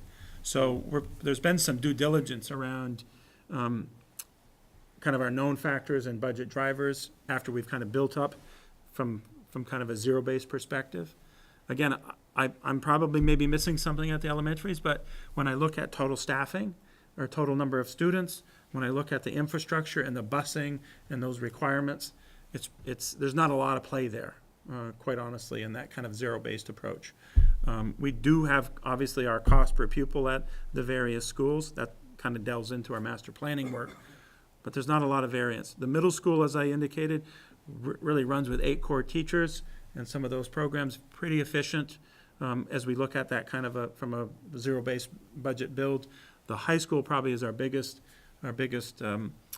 you know, opportunities variable out there. But we also see, based on course utilization, interest, that our students are staying pretty much all day, every day, even if they're seniors, to take courses and participate in those programs, which we think are a big part of affirming that they are of benefit, as well as our outcomes. Not that we're totally happy with our outcomes, but we are certainly you know, getting some positive results there. So I hear definitely be able to provide what were some of the things that we had previously that we forego, and maybe some of the other things that might be considered in there, so you get a chance to see that. Any other questions from the board? Want to go next, Steve, or me? Okay, I've got a few things, so bear with me, please. First, John and David, thank you for that great use of data from the education department and our own. I asked for some of that last year, and it looks like you put some real good presentations on, you know, where South Burlington stands compared to other school districts and the rest of the state and so on. And that was really good to see, and I think it'll do well to communicate what South Burlington is like compared to other school districts in the state. I was, of course, surprised to see that we're getting a reduced budget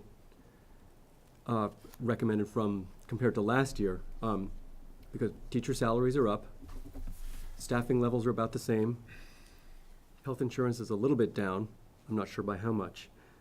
It doesn't sound to me like a budget increase. I mean, a budget decrease would be in the cards. So is what you're doing moving the bonded or the capital expenditures to a separate item that the voters will vote on separately, or That's a part of it, Alex.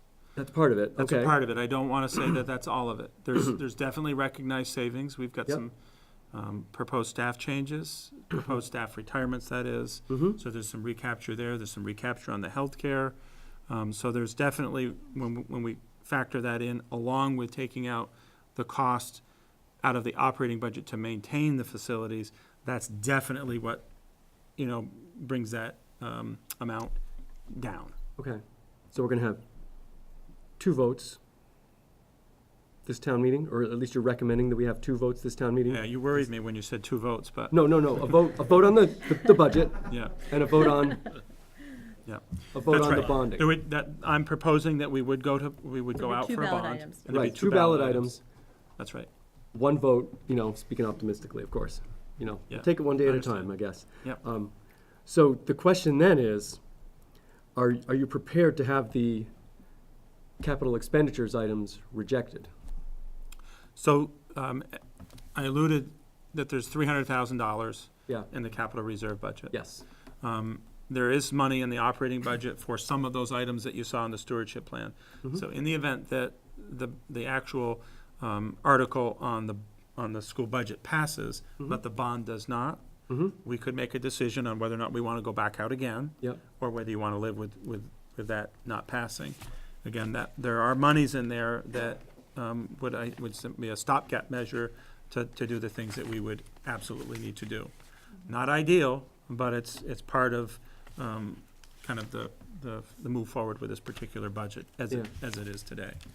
So, I mean, just what the cost for the bathrooms, for instance, and the storage building, that's $375, so that would Mhm. be put off for a year. Right. That $300,000 gets us up to $675,000 of the 900 right. some thousand dollars, so it's, yeah, there's a fallback position, I it mean- sounds like it's built in. That's right. I want to be clear that if that happened, we would not be able to do all the things that we were able to do. right, right. Okay, yeah, and speaking of the bathrooms, I'm not sure if this is a year to go out and put that in there. And, like you said, it's a continued services budget. Well, keeping the portalettes is continued services. Oh, you're talking about the The 300,000 for the bathroom at the Munson Field, Yep. for the permanent bathroom.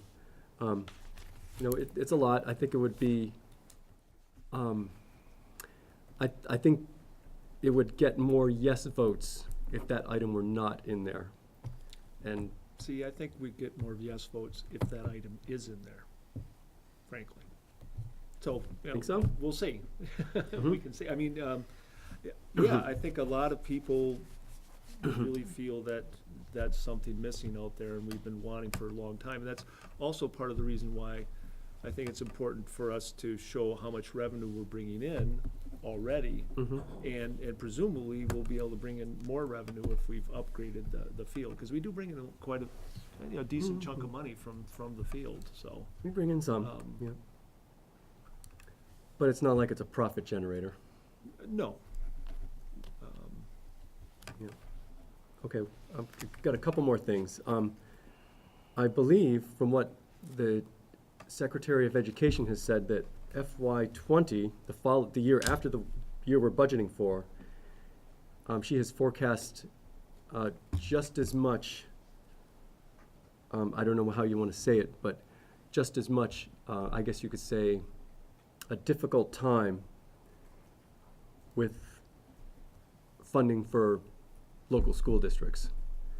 Is that the case? I really can't articulate exactly what the secretary's speaking to in that frame. I don't have that letter in front of me. Mhm. What I would tell you is that part of the aim that's happening in Vermont is that education become more efficient. Yes. And part of the drive to become more efficient is to become more like what you have here in this district, Mm-hmm. where you're able to have larger numbers of students in schools and not low numbers. When I say low numbers, we're talking about 27 students and Yeah. things of that nature. Again, we want to ensure that kids have opportunities, but that's a lot about what the driver is currently to the education fund and sustaining some of those places that are kind of on the extreme end of that. So, I don't think the intent is to significantly penalize districts like us, where we have enrollment stability or slight increases. I don't think that's the intent of the secretary. So when you say kind of to the 2020, I think if we're having reasonable increases in salaries and benefits, again, within the range, and we're taking care of our facilities, and hopefully we get some help in the future to do that in a more sustainable way, I think we're in a good position as a district and a city to sustain, reasonable, what I hope would be reasonable tax increases. Yeah, yeah. Okay, last point I wanted to mention. When we passed our current school year's budget, we had a lot of talk about having to level fund it if it did not ultimately get passed. And it did pass. But let's suppose that this budget doesn't pass, and it doesn't pass for several votes. The bizarre thing about that is if we did ultimately go to a level funded budget, it would be a much bigger increase from what the voters had been voting on for several iterations. That's pretty unexpected. Yeah, I think there's some, I want to be clear that in this budget I'm pulling out, remember I said there's Yeah. some things happening. Right. So the apples comparison and level fund from last year to this year, Yes. we'd have to do deeper analysis to be able to provide that level of clarity. It's certainly what I'm presenting now is that the budget is essentially flat from the previous year. Yeah. With those factors that I said included. If we had unsuccessful budget passages, what would we do? Obviously, we would have to make the decision on whether we revote, rejuggle, or reduce, and it would be further reducing our budget to get to the tax desired place for our community. Yeah. Mm-hmm. So, give me the chance to make myself look stupid here. I don't know if I want to do that, Alex. No, well, if it happens, it happens. You're setting me up. So if we're coming out, maybe I don't understand the law on how we have on level funding of budgets. So what you're proposing is that we go with a slightly reduced budget and a second vote on capital expenditures. So let's suppose the capital expenditures vote is, the capital expenditures item is passed, but the budget is rejected. What is there to say that we, not like I want to do it, I wouldn't want to do it. What is there? Is there something in the law that says that we can't just say, all right, well, we're not going to bother having a new budget vote. We're just going to go with the level funded budget from the prior year. Does the law say, well, you can't separate you got to include your capital expenditures when you're speaking of a level funded budget? Yeah, I don't exactly know the answer to that. I think if you couldn't get your budget passed and you had a passed budget bond vote, Yeah. You would revert back to the previous year budget plus the percentage. So I think there would be leeway for us to be able to answer the bond payments Yep. that are associated within the operating budget. Yeah. But I'm not 100% certain. I think we would likely want to work towards, as a community, to get a passed budget, Yeah. similar to what we did last year. Absolutely. But we would essentially be proceeding Yeah. with Same a budget. better, or essentially the same budget. That's right. Mhm. Even, if it's voted down, but we're obligated by the city charter to keep working on it until we get a actual passed Yeah. budget. Mhm. Which is, And I think we could make our prescribed payments on the bonds, Mhm. from that, given that the community passed the bond vote. Mhm. But anyway, I mean, there's a lot of ifs in there, and we would need to research that further. Yeah. Yeah. Okay. I don't want to go down that path, but Mhm. it just appeared to me that path was open, and I found it strange. yeah, interesting. Thank you. Steve, did you have any input on this? Well, maybe I was gonna ask if you had any sense as to the potential variability of the two outstanding numbers, equalized pupils and common level of appraisal. You know, it just Yeah. looks like maybe 0.5% in the common level of appraisal and, you know, less than, maybe about the same 0.5 to 0.75%. And I'm just trying to figure out, that if we had, a nasty downside surprise in either of those two, would we be looking at a 5% tax rate and not a 3.25%? That's right. I think, from my perspective with the administrators, this is a hard exercise because the variability upon those 5 factors of that wheel is very, very difficult. And so, on one side, I think there's some level of disappointment that David, maybe based on that bottom line, maybe you could have done some things that you've wanted to do in the past year, given this complexity. But understand, if that CLA changes just a little bit, what that will end up doing. Or if the equalized pupils volatility that we get in and/or changes, what that will do. So it's a very, very difficult process. So we currently, and again, what we did is we were conservative in our equalized. We think that number is certainly going to be there. We think it will likely, what we're hearing is will likely be quite a bit better than that. We're not 100% sure, though. What we know is, at least in my time in education, is that we get those equalized and we go along about our way, and then all of a sudden, because everybody receives them, and then a lot of questioning, and then we see it get reconfigured again. I'm very, very careful right now that we don't go too early, and we want to make sure that gets validated, and then with a little bit more time. So absolutely, by the time we come back to you on the 3rd, we'll have, I think, some pretty significant and stable numbers. And the same thing on the CLA, but those are 2 major, major players to that tax rate. A little bit of change there could bump that 3.23 up a lot, or bump it down quite a bit. So, and we've definitely played around with this sheet a little bit, around making those assumptions. We have an active sheet there. And again, I think what I'm really needing from you folks is, some direction around that tax rate. Obviously, how we're gonna continue to be a district that's attractive and doing the things we need to. But, given what you know and what you hear, what's kind of your worry around and direction for me around the tax rate as we move forward?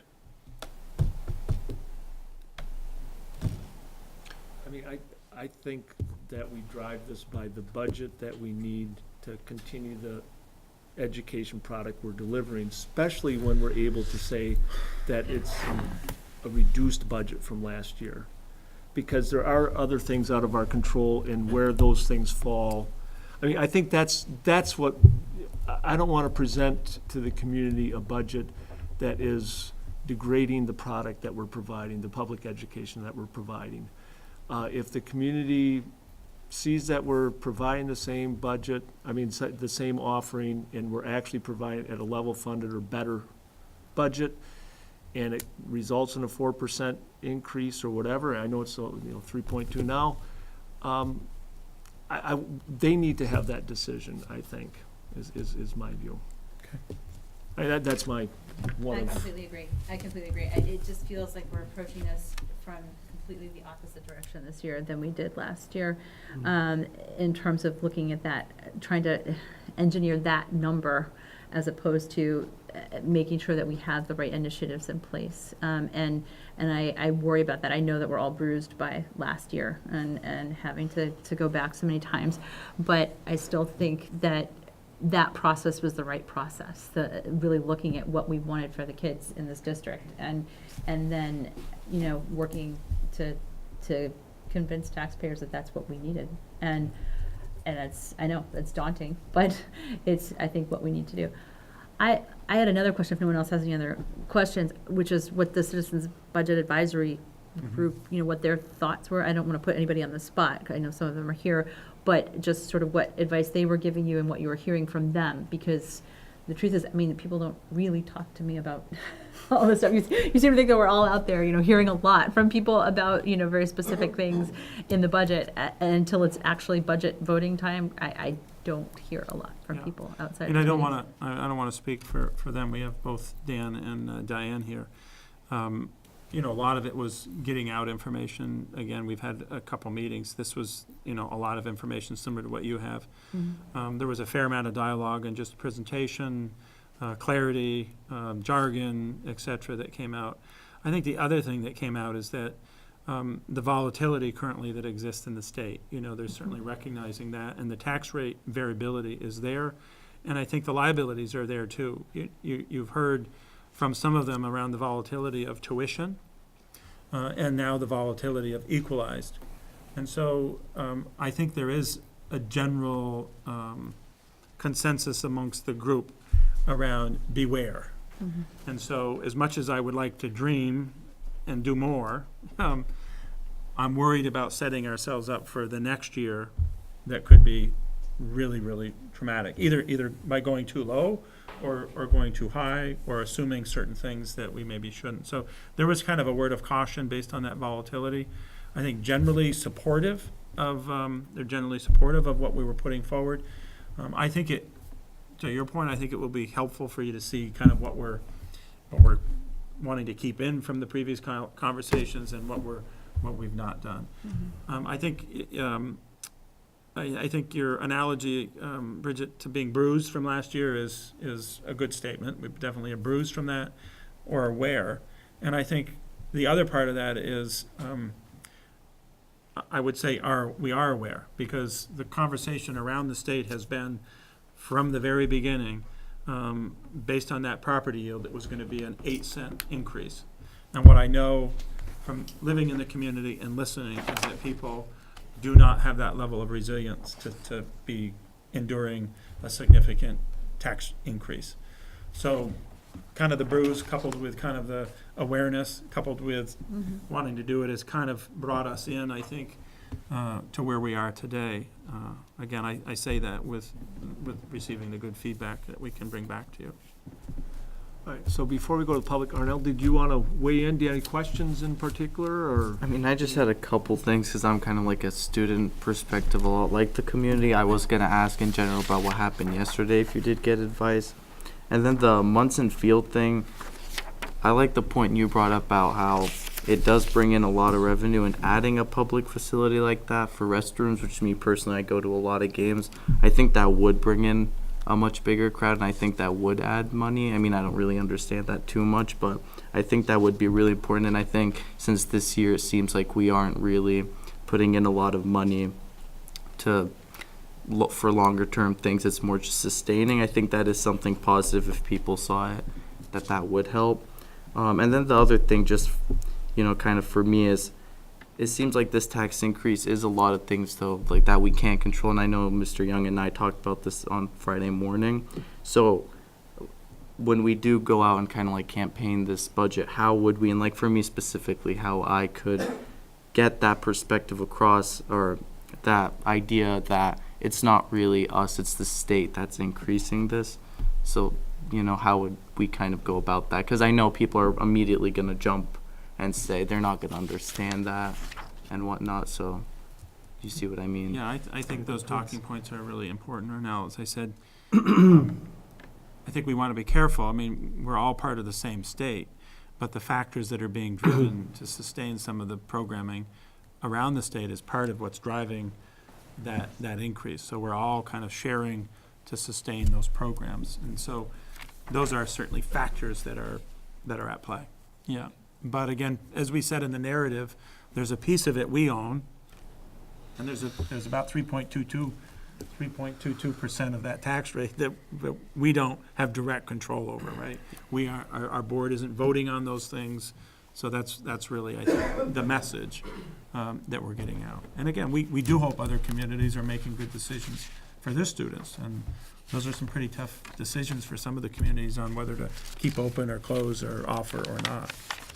And what we also do is, one of the next meetings, I don't know if it's gonna, I'm looking at next meeting's agenda, we lay out a communications plan for how we're gonna get the word out regarding the ins and outs of the budget. So, you know, at that time, we'll start talking about those kind of talking points as well.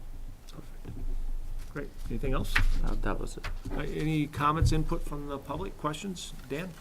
Well, since Bridget sort of asked for some input, and I'm gonna ask Diane to kind of check some of these things. I don't wanna speak for myself, I wanna try to portray what the discussion was at the budget group. Because there is no consensus that we'd all sign on to right now, I don't think. But a lot of the discussion was on, basically, as David said, understanding what was going on. And we thought that John and David had done a good job of being able to answer the questions and tell us what's there to talk about. I think the overriding concerns were that the direction the state is taking and what the impact's gonna be is not clear. There was a great deal of concern that the state did not have a plan that was leading to a stable operating set of constraints, whatever those parameters might be, but that, you know, we just get these two big changes being put upon the district in many ways. And one of the things was, and I hope that letter that you put out is actually viewed by the legislature and acted on in some way, because there are constraints that are just, you don't need more constraints, okay? You need some help in trying to figure out how to make things happen. And then, speaking of the help thing, there's a lot of concern. We started asking questions about, well, okay, where's this stuff going? We're not gonna do some of these things, but there's this visioning thing that's going on. Where's that headed? What's that gonna look like? I mean, are we gonna live with the configuration we have today, even though it appears that there are a lot of pressures that are around that when these things got considered in the past, even during the period of time when I was on the board, those pressures weren't vocalized by as many people. I mean, we went through the 5th grade thing, and we went through the master planning and visioning things, and the world is different now than it was even then. And those are within the last 5 years that those things have all happened. So there's a great deal of concern about where should that go, and are we really doing the right thing with this budget proposal in terms of trying to stave things off, and is this just gonna happen, cascade over a number of years, and is this gonna end up, hopefully not with the facilities and everything really degrading over time, because there has been pressure over the last few years to do a little bit less than what the stewardship plan was. This says do a fair amount less than what the stewardship plan says. Is next year gonna say do even less, okay? Because there's still uncertainty, so those were the big uncertainties we're concerned about. I mean, and, you know, we do live within the state system, and I know we allocate these costs, these things associated with it, the things the state can change and we can't do anything about. But I think that we try to position this district as being a sort of model district for the way things ought to operate, right? So, you know, we ought to not be totally reactive to that, but somehow be a way in which we influence what's going on. I hope that letter is taken in that spirit by the education people and the state legislature. I hope that's the case. There are several of us that have certain points that, as individuals, we don't like, but I wouldn't say that there was a consensus of any sort on the body there. Diane, is there anything, did I misrepresent any of that from your viewpoint? No, but I think it's just the challenge of building a budget when you don't know critical factors. You know, when you started this process, you didn't know the equalized pupils, you didn't know the common level of appraisal, you didn't know the yield. Now we know the yield. We're missing 2 other pieces, and it's... We don't know the yield. What we know is well, what the recommended yield is. All right, so we know, okay. Martin and his colleagues have yet to tell us what the yield is, okay? And they probably won't do that till well after the budget. So it's worse than what I thought it was. No, but building a budget when you're missing so many vital pieces of information and doing your best estimates until those numbers come in, it's a challenge. And it also, you know, as you go through this several times, you can get why with a budget decrease, there could be a tax increase. But for most people, you see that and it's counterintuitive. Like, how does that happen? And you have to go through this analysis and this formula in order to understand it, and it's complex. And one of the things, there are several new people on, not they're not new people, but there's several people new to the budget committee, okay? That, you know, they're getting used to this formulation and the puts and takes and the CLAs and how these things interact. And that's a complex thing. Nobody gets it the first time. Seems like nobody gets it the first time. Then you have to go through it. So I think that was another factor. There was fair amount of time, you guys spent a fair amount of time explaining some of those factors. That wheel diagram helps, but the first thing that happened, and the reason why David brought up, one of the members added those numbers up and said it doesn't come out to this number. Okay. Well, so we're still on a learning curve is what that says, right? So now, if I can, now I want to switch away from the budget committee and just talk about a couple things that I think, that I'm concerned about. I understand why the budgeting thing and where we're going is pushing us towards trying to move things that have historically been in the operating budget into bonds. I think we want to tread very carefully on doing that. And I think there's some fundamental basic rules of thumb that we really need to think about like that, and that is, if you're gonna bond for something, its lifetime ought to well exceed the bonding period, or you're not doing, or you're just, you know, you're gonna, in the future, what you're doing is giving a debt in the future to somebody to pay for something they no longer have, okay? So, that's one thing that I would just be cautious about, that you do that. I fully understand why it's being done. I'd also warn you that, and I think John stated it, but it may not have gotten across, is that the way the bond thing is set up, you pay part of the interest in the first year. That changes rapidly in the following years, because now you gotta start paying the principal down and you gotta pay the whole interest, okay? So, these are considerations that that's a personal thing. I wouldn't say that the board, that the advisory committee has any position on that specifically. I think I probably have the strongest position on it, and that is worry a lot about how you do that, make sure it gets done well. But it's a precedent that can get you into trouble in the future years where you're paying for things that you no longer have. Okay, it's not a problem next year, but 10 years from now, somebody might not like what was done. That's one thing. The other thing is, I would say that, once again, and I've done this for many years, you know, this administration does a really good job of understanding what the numbers are that they have. I'd really like to try to give them kudos to say that, you know, it's Diane said, a very, very difficult job, and I think they do a pretty good job in representing to you substantial and substantiated information, that it's real. It's not, they're not trying to fake you on anything. They can back it all up. So there's no agenda there. That, you know, and they will react to your guidance. I'm totally confident of that. And while I have the floor, one other statement is I want to applaud the student member for speaking up and saying something. Having spent many years in this room and many board meetings, it's refreshing, or I don't know what the right word is. It's, I guess, confidence building that the system is building students who are willing to listen and say something and understand what's going on. That hasn't always been the case in the representatives here. So I thank you very much for doing that. Any other comments from the public? Which Chris should I go with first? That Chris can go. I was gonna say, like, coming to the meetings but not being a former board member, going to the advisory committee, so, like Dan said, I totally agree that nobody's ever gonna understand the numbers, but just trying to think of what the public is gonna see. Like, I get that there's a decrease, but that number from the state is up, but I have no idea how the state does that number and it's up. And I guess I don't know that you're gonna be able to explain that to me or the public, but just as, when you're doing the communications, I think some way, is there a short way to explain briefly what that 3.22% is to the public? Because I get why that's up, and even though the budget's down, but I have no idea how the state comes up with that. If I can just say something. John, you put out that link to that video? Yeah. Is that on the district website?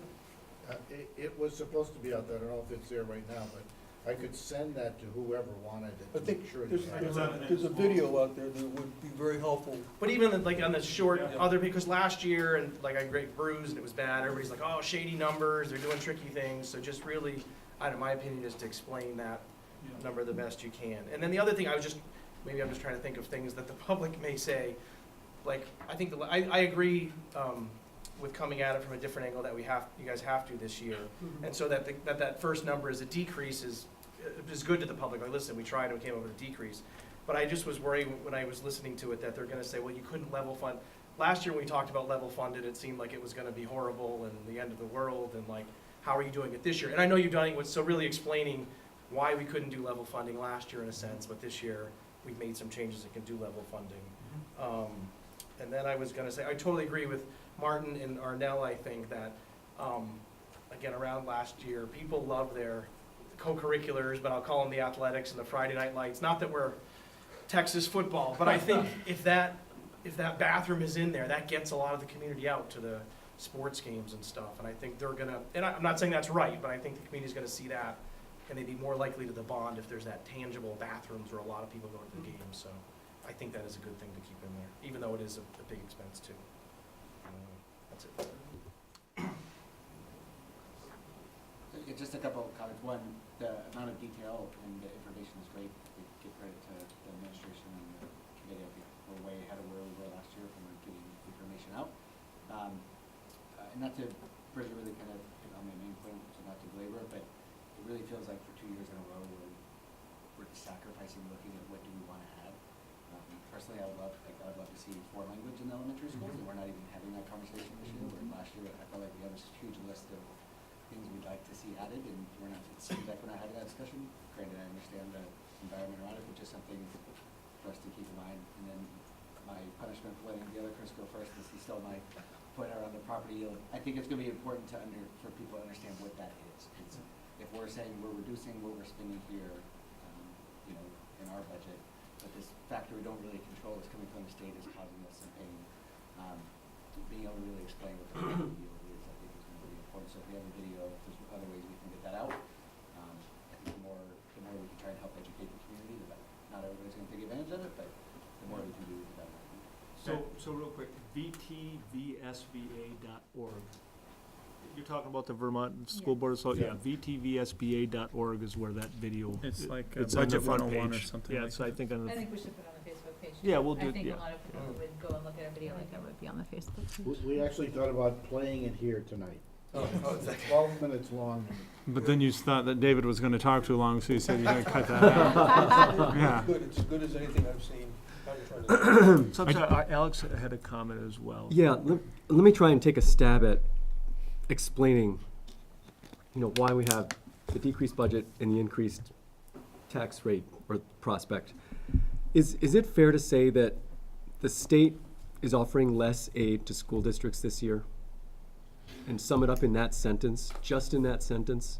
I don't think I could go there directly because it's disparate for some because of the differing factors that are happening for some. I think, so just for a second, and I think we owe a bigger explanation as a takeaway from understanding the yield and the complexity of where that that tax rate percentage comes from. I want to be clear, right now the yield has been set.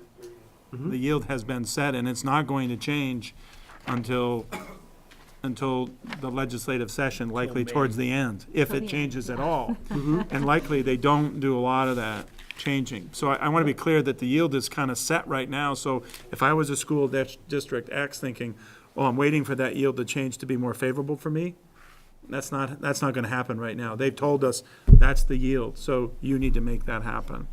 Those other variables are definitely out there. Now, there definitely is an explanation on the yield, which I'm not going to attempt to do, but I think we can certainly do a nice, clear job for you to do that. But again, I think they're attempting through numbers to try to right-size the educational delivery in the state of Vermont. With fewer students, they're trying to put that yield at a point where it brings back and recalibrates kind of the state education fund as they see it from more of the statistical view. But we obviously, when that number changes, when it goes up, what does that mean? I think we'll give you a little bit more information and the effects of the yield so that we can explain what's represented. It seems that people got the message, they'll react to the tax rate. So Yeah. do something to change the tax rate up and then people will react. That's right. Yeah. Yeah. That's what's happened. Could be. So can I, I have one other thing I'd like to add, if I can, I forgot to say it before, and that is, I'd really like to underwrite the idea, I think that Martin exposed it, that is, please, in the first budget, make it a budget that does the job that the community expects to have done, and prices it to them as to what that is, and then let them make the decision as to whether they can afford that budget or not, okay? I really don't, I mean, Martin had some great words, and I probably won't be able to reconstruct them, but the idea is that let's not put out a budget that delivers less to the students. Mhm. Okay? Helps. yeah, so I appreciate your explanation on the yield, David. I didn't really explain it. I said we'll do it next time. No, but can you or anybody say that that is not the state's way of reducing aid to school districts? Because that's the way I'm seeing it. I don't think that's Well, the way- it's gonna reduce aid, it's gonna Yes. reduce resources to those districts that are seeing changes in those factors Yep. on that wheel. Mhm. If they have significant fewer students, they're going to see some impact, right? If they're trying to increase their budget significantly, Mhm. they're gonna see an impact, right? It's all of those factors at play, including the values in their community based on their CLA. So I think all of those are in play, but to say unequivocally, this is their attempt to do that. Mm-hmm. No. Now, do I think that number is necessarily right? I don't think it is right, because if it was right, it would be allowing us to actually probably see a reasonable percent increase on our total budget at a tax rate that would be near zero. Mm-hmm. I think that's, to the districts that are running, or the school districts or SUs that are running appropriately, I think it should be right-sized so that there's a slight increase on your overall budget, Mm-hmm. and the tax rate is near zero. That would be, from my perspective, a good working system. Yeah. But right now, I think it's a little out of skew. We're gonna try to put a FAQ on this, on the webpage, but let me just say that in the old days, if you wanted to raise more money, Mhm. you'd raise the tax rate. Yeah. That was politically inexpedient to raise the tax rate. Mhm. So the state devised a system where if you want to raise more money, you set up a yield that goes down. When you send the yield down, you raise more tax rate, raise more tax revenue. It's like the inverse of a tax rate. Yep. This past year, the state found itself in a position of having to raise more ed fund money than it really anticipated. It transferred $8 million of retirement expense that the state general fund used to pay to the ed fund and let the ed fund pay it. It used up some reserves, I think like $30 million worth of reserves, that the state then in FY 18-19 has to refill that bucket. So it needs to generate more income to refill the reserve bucket. It also offered $31 million to school districts who consolidated. So the state had to raise more tax revenue to make good on that promise. In the old days, you would have seen the tax rate go up. Mhm. That doesn't happen anymore. They've reconstructed this formula to do away with the tax rate, really. Instead, they dropped the yield. And that's a concept that's foreign to everybody. It's kind of like, how much money does a dollar raise per student across the whole state? And you got to kind of think of it in terms of that a dollar raises $9,842 per pupil statewide. But underlying it is this need for $50 or $60 million worth of new revenue from one-time expenses the legislature felt it had to do last year. I would So- also like to say that it's the state-based tax rate that stays constant. The local tax rate gets modulated To accommodate for by that. the yield Mhm. and the CLA, as Right. well as what you spend. And part, It was politically expedient to freeze it at the state level, so that you don't talk about tax rate, and confuse everybody totally with what yield meant, okay? Right. and there's two there are two stories to the reserve and how we got to this. The cynical story, which may be closer to truth, is that we used reserves this year to artificially reduce the tax rate. And so that the state could say, well, we've reduced the tax rate, you know, even though you're right, it's really goes to what the yield is. But you heard touting a lot this past summer how the administration reduced the tax rate. Well, we're paying for that now. We're Yeah. paying for that this coming year. But the nicer way of putting it is that those reserves are well, in part, what part of that reserve is money that we brought in on the property tax more than we needed. And the idea is that we could have kept that to spread it out and even it out over time, or we give it back to the taxpayers last year. So we're not gonna sit on this, however, $23 to $30 million that we over-collected the previous year. We're gonna give it back. So I mean, those are two ways to look at it. Maybe that's way more detail than we needed, but I'm getting a little, any event. Any other questions before we move on, because we're 5 minutes behind. Not too bad. But So- we'll take more questions. So, I mean, I think it's important, this maybe to try to provide some level of clarity, because I'm gonna walk into January 3rd with, I wanna make sure we go forward. So I think everybody's clear that we're likely gonna get, by then we'll have solidified CLA and solidified equalized. In addition to what I heard is to provide you with an overview of the opportunities that were identified last year and to articulate where are they now? Are they still in, or are they not in? Again, I'm wanting just to contextualize that for you. And just to clarify, not just last year's opportunities, but if there were things that were added in this year, kind of behind the scenes, because it feels like we're just Yep. seeing the outside of it. Overview, yep. Yeah, the overview of it, and what things were dropped. Yes, so basically, I would love an update on last year, but I also want to know what things we Got it. thought we needed this year. Yeah. Yep. And as far as direction on tax rate, I think if equalized and CLA come in and they move our tax rate to a point where it's, moving upwards of over 5% on the tax rate, what kind of direction?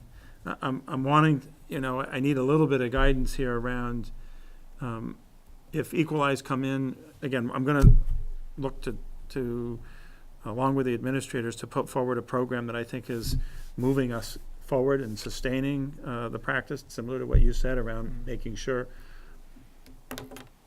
But at what point, where are some touch points around, is it 5% on the tax rate, or let it be, or, we're not gonna have a lot more time either, that's the issue, and so. Like David, I think it would be helpful to have a scenario, again, with the framework that Bridget laid out, seeing what programs were proposed last year that are continuing to be foregone, what programs are added and which are being dropped. Maybe something that's in line with the 10-year average tax rate, which is just under 2%, or something that's approximately 2%. I know that's a hit from where we are now. I don't know if I can quite equate it in dollars looking at the Gotcha, spreadsheet, That's but helpful. I think that kind of is Kind of that area. an even more austere scenario, but that would be very much in line. I think it's kind of hard to argue, look, we're in a 10-year trend here. I'm keeping right with a 10-year trend. There is no, creep or growth in the annual Yeah. rate of increase of the budget. I think that would be a reasonable marker. Thank you. So I'm good. Again, part of that is I don't want to get to January 3rd, and again, you're going to get information prior to that. We don't have a lot of time, it's this week and next, and we're back. So, this guidance is helpful. All right. Move on to master planning and visioning discussion. We're gonna get an update. So we had this on our meeting last week, our last meeting. I don't really feel like there's a lot of new development here. My other question was whether we had heard anything back after sort of those initial walkthroughs or anything. They had said that they would, if there was anything sort of glaring, that they would talk to us about it as we're developing the budget? Was there any feedback at all? So far, we're fine. The buildings are functioning appropriate. We did ask some specific questions. One of the things we did get back was that, you know, our urgency on the electrical feed, $100,000 or whatever that was, we did not need to do that. I mean, there was no great jeopardy of failure, and therefore, given maybe a level of uncertainty at the where we go in the future, so that was fine. So they've given us that back on the facility side. We're hopeful to get that fairly soon, and again, they did make that promise, though, that to give us the things that we needed to maybe address in the upcoming year, so we're hopeful to get that. The other piece that are happening with master planning and visioning is that we have ATC doing the sound assessment, and so that will be happening late this month, early next, and we've got to get some schedules set up for making sure the building is appropriately ready for that. So we're in the process of doing that. Also got to get flight schedules and things of that nature for them. I just got to get that locked down, and people are helping to do that. In addition, it would be helpful, I think, although I know we're busy right now, but busy into the holidays and distractions and things. But it would be good to get any feedback from the board on you know, that decision matrix that we've come up with. I know Bridget and Steve are really kind of the main liaison, but others that have some ideas, it would be helpful to get some feedback on, you know, what's missing in there. Again, part of that was we did our due diligence on enrollment and outcomes and things of that nature, but I think there was a general consensus, if I remember, maybe there was a couple components in there that you might like to see highlighted in that would be across, and I'd like to be able to keep moving forward on that. So if you have some thoughts or feedback, certainly Steve or Bridget can help with that. That's really, I would say, where we're at. I think that's pretty apparent that the interconnection with master planning and visioning and budgeting is pretty apparent, and that the theme of this budget certainly has the tenor of kind of master planning and looking to the future with that theme embedded. So, and again, that's a lot of the conversation on the operating budget out, the bonding, the reduced bonding kind of theme that you heard there, I hope. That's all I really have on master planning. Our next, the third meeting of the Technical Advisory Committee for that Is coming up. noise control program is the 23rd of January, 5 in the afternoon at the airport, so we'll be there. We are still, I did send, again, another letter to the airport, and requesting how we can work to get moved forward on the sound insulation at Chamberlain. And I'm hopeful. I did get a response back that, would it be willing to meet, so I'm working to do that with some of the airport management, hopefully soon. And but again, the main emphasis is that we don't want to be in a position where the arrival of new aircraft puts a major stressor on our building, and we aren't prepared to do it. We aren't prepared for the sound insulation. So that's where we are, I think, to date. Good. All right, let's look at some policies. So- Now, if we're in second reading, these are ones that we're gonna vote on today, is that right? No. Or do we go? No, we have no Third reading. actions. No actions. Oh, Yeah. I see. So action is a Wait a minute. misnomer. Oh, I thought it was warned for action, so that's why I was warned, but it's not. Yeah. We're not there yet, okay. So it's really second reading. As you remember, last time we had first readings on them. We really, I don't know that there was a lot of feedback. I do want to say that I think it's really critical that you do review them. That said, we're lucky now that we have a lot of these that are vetted by VSBA and attorneys, and we obviously add the South Burlington into those, but these are, again, required policies, and they have been vetted through that process. So should we just run through and see if anybody has big issues with these, as opposed to typographical or whatever type edits, which I didn't see any, but, so substitute teachers, as their, Are there any comments or input on that one? Seeing none, we'll just move on to the next one. Volunteers and work-study programs. So I did actually have a question about that one. So it says that volunteers and work-study students do not have extended unsupervised contact with students. Is that too vague, or is that sufficient? It was a, kind of jumped out at me. What is that? Yeah, it's essentially, again, this is part of the model, the required policy. Yeah. We typically say to any of our volunteers, if they're volunteers,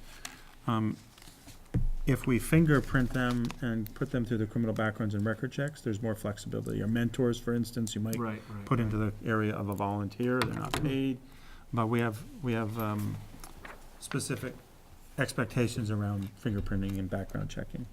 Because they might be here in the library, they might be one-on-one with a student, so those are requirements. Where there are other folks that might be volunteering to help out at a certain event, that's where it gets a little bit less clear. I mean, there are adult supervisors there, but they might be helping out, so it's a little bit, kind of that's maybe the difference between those two. So does that just mean we're not as concerned about what extended means as far as Right. being a volunteer having unsupervised contact? Okay. That seems a little vague, but any other comments on that? Volunteers and students? Nope. Alcohol and drug-free workplace, any input, questions, comments on that? I got one. All right, Steve? So if the General Assembly legalizes marijuana in this session, looking at the definition of drug, it says substance defined as state or federal statute. So it seems to me that logically that would still categorize marijuana as illegal Correct, and what the state, for the purpose of this policy. right, for the purpose of the policy, I mean, what the state would be doing with marijuana is making it a certain amount or whatever, not illegal under state law. It is still illegal. You know, it's still illegal under federal law. So I think that's covered. I have a comment on that. One, on line 3, I still don't think the unlawfully word is necessary. I think it might limit our ability to mete out any consequences if somebody were to say, well, I haven't been convicted of anything, so it's not unlawful. But, you know, David, if you're comfortable with Can leaving ask that in it. there? So is that one that you circle back to whoever's, Yeah, I think this to is, the VSBA, or? Yep, it's fine, we can ask. Yeah, Okay. you know, if you're comfortable with it, I'm willing to go with it. No, there's no reason we shouldn't circle ask. around and ask the VSBA. These came from the VSBA? Okay. Oh, they did? Yeah. Okay. Thank you. All right, the next one, professional development. Any questions or, well, I actually had one, but I'll let you guys go first. Go ahead. No, that's, in implementation, we talk about development plan that will contribute to the accomplishment of the district's priorities. I would change Ends. priorities to ends. I think that's an allowable change. Any other ones on that one? Nope. Moving on, V7, health insurance portability. Anything? Done. In? All right. Next one, tobacco prohibition. Any questions, comments, concerns? Nope. Seeing none. Limited English proficiency students. Questions, comments? Sorry. Seeing none. And finally, Part A, parental involvement policy. I had a quick question on the, what are the individuals, can you remind me what Title I, Part A is again? I just don't recall, because that's what this relates to. Yeah, I think it's all about parental rights, but. So that's parental rights for all parents, or is Yeah, it so particular parent students? involvement in the compact, making decisions. I'm not exactly sure. I would have to give you a better So that was my question, is this something that applies to a subset of students that this Title I Part A Yeah, so this is all, involves, or these is are that all everybody? under Title I, which is eligibility for, qualifying services under our Title I grant, right? And so Okay, this is about the requirement of what parent involvement needs to be, right? And so that's really the so it guiding is a focus. is that subset, that, okay. Yeah, but if you want to get more detailed onto all of, the specifics, I would have to come back to you with more, but there's a sample on there, around the parent involvement compact, and under, I guess, I mean, if we could just have a little bit more of a definition of who this applies to next, at the Title next I. reading, because it's just, Yeah. will be second reading, so we Mhm. can understand the context a little bit better. That would be helpful. Thanks, yeah, when I see this many footnotes, I sort of go into part of fight it or is flight mode. And federal I funding. know, I love footnotes. you're a lawyer. Yeah, This oh, right, was yeah. written for a lawyer. Yeah. I mean, All right, so anything else on that? Otherwise, we'll move on. Skip number 10, much to my chagrin, and go to number 11, set agenda for the January 3rd meeting. No, just real quick, I noticed that we don't have we didn't put in the other paper articles, which we often have on our agenda. And I apologize. I just need to ask, I'm pretty sure I'm due next. Jeez. And I'm pretty sure it's to what a school board member The does, responsibility the of a school board responsibility, member. so Yeah. in people who are interested. But I need a reminder of when that's due, Okay. because and Tomorrow. it better not be tomorrow. you could probably I could write it ask tonight. audience members. Corey, yeah? Do you I know? don't think, no, Corey doesn't necessarily know that one, I don't think. Well, mine was due. Yeah, thank you. Mine was due about the 27th. I think it's 28th next of- week. yeah. I'm pretty sure it's next week. There might be an abbreviated holiday schedule, but I'm also thinking we probably do need to reserve another one for budget, right? Yeah. As we get I a, think we already did. That's right, I wish we had the list, because I think I had raised my hand You know, to I can- write I a can- budget one for the following month. okay, Yeah. which I is can about the right actually time, ask. right? Right. We wanted to get the school board responsibility one in before the deadline for running for school board, in case anyone is interested in doing that. Can I do a guest commentary as part of that? Yeah, I and can then ask, budget was I'll next. send an email to Yeah. Judy, so. Yeah, I thought I had our schedule too, but I don't. Okay, we can, so some updates on the Okay, so, other paper articles. all right, I will ask her. We're good on there with number 10. We'll keep we need to, Yeah, I need to- the ends monitoring is still on there, Okay. continuing. Yep. So I think we're good there. We've got a good chunk of time on budget. That's- We may, That's probably plenty, the budget and the ends monitoring and those other yeah, actions. that's right. And I think, For January 3rd. yeah, so I think that's pretty full, given what we've done tonight and given the complexity of our budget conversations. Okay, yep, good. So, anything on the future agenda items, anything we need to take off or add? Should I say that? I guess I would add potentially, but maybe we don't need to add it to the future agenda items. It would be like the second meeting in January, to discuss, whether to have, I've talked to Move David that. about this. Well, no, to discuss whether to have a session on, the ACEs, on the adverse childhood experiences. A separate forum to educate the public about what we're doing. And also show this film called Resilience, which is an hour-long film, which really helps people understand what it is. Just as we're going into the budget,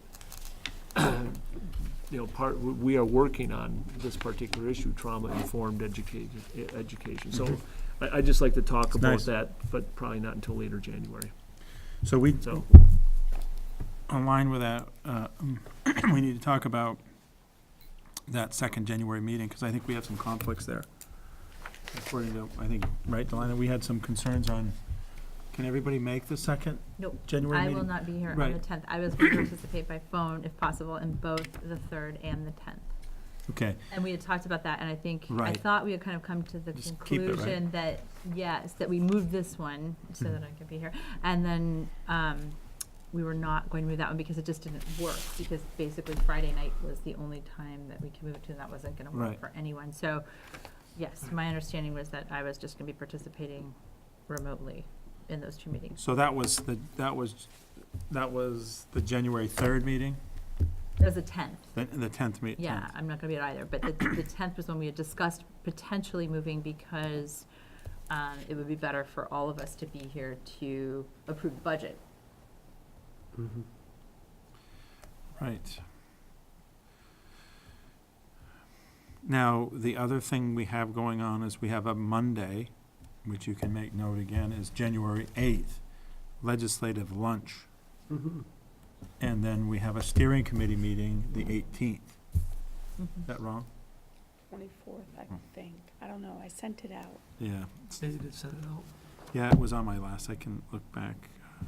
Yeah, it was the 24th, because That's what the calendar from the city said. it took Okay. up all the rest of my Wednesdays of the month. That's right. All right, so the 8th Oh, I and take the that back, 24th. 31st.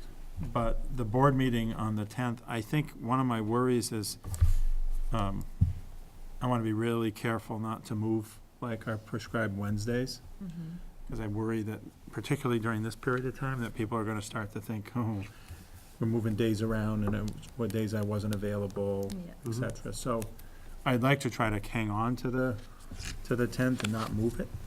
No, I thought we already And- discussed Yeah. it. No, I thought we And- moved on from that, yeah. And move on. I don't, so I think, So the one on the 10th, this is our budget meeting? Yeah, so- Specifically for that, so that one's starting at 7, not 6?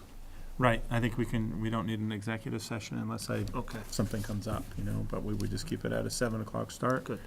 And that would be, major focus would be on, obviously, the budget. And it would be, warn meeting that way for budget. I just don't know if there's, I don't know how it would work. I really would like to participate by phone, so I don't know if there's a way to make that happen. We can in make, this room. we'll make Yeah. it work. It's here at the middle school. It might be hard for you to talk a lot, no, to be heard. No, amplified, but we'll Much figure it shorter out. meeting now. Marcy's talented over there, we'll figure it out. But Just kidding. we may be able to just have you right near a mic, and figure that out Okay. with the right phone. So Okay. we'll work on it. All right, so we'll move on to considering the minutes of the meeting of December 6th. Any changes, any input, any corrections?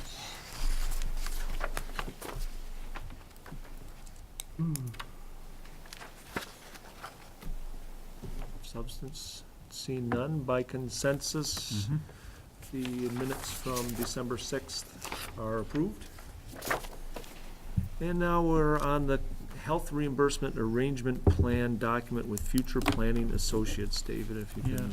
So this is the HRA, and I do know that it was vetted through various attorneys. This is the HRA, it is in your packet. If there are specific concerns when you read it, I'm probably not going to be able to give you any specific great response. We did ask that, we wanted to make sure that it was appropriately vetted through attorneys, and it was. So again, you have the plan document warned for action tonight that's specific on our health reimbursement arrangement. Did anybody have questions or comments? So I need a motion to approve the certificate of adopting resolution for the health reimbursement arrangement plan. So moved. Is there a second? Second? All those in favor? Aye. Aye. All right, it is approved. Thank you. Who gets to sign this? It's in there. Oh, it's a separate one. Mhm. Okay, done. I thought it was supposed to be the board clerk or board secretary, but I don't see that right now. All right, well, that would be me, so it's good. Okay, so we'll figure that out when we The open signing if the we need to. thing of the signing. So moving on to the consent agenda, and, So, the first one, actually the big one here under item 15 is the retirement announcement of Tim Weil. He's the director of our guidance program. He's been with us for many years and provided great service to our kids. And he's been, a strong advocate for all of our students, and he's been a strong supporter of our staff, our administration, and just he's been a great employee. We're going to miss him a lot.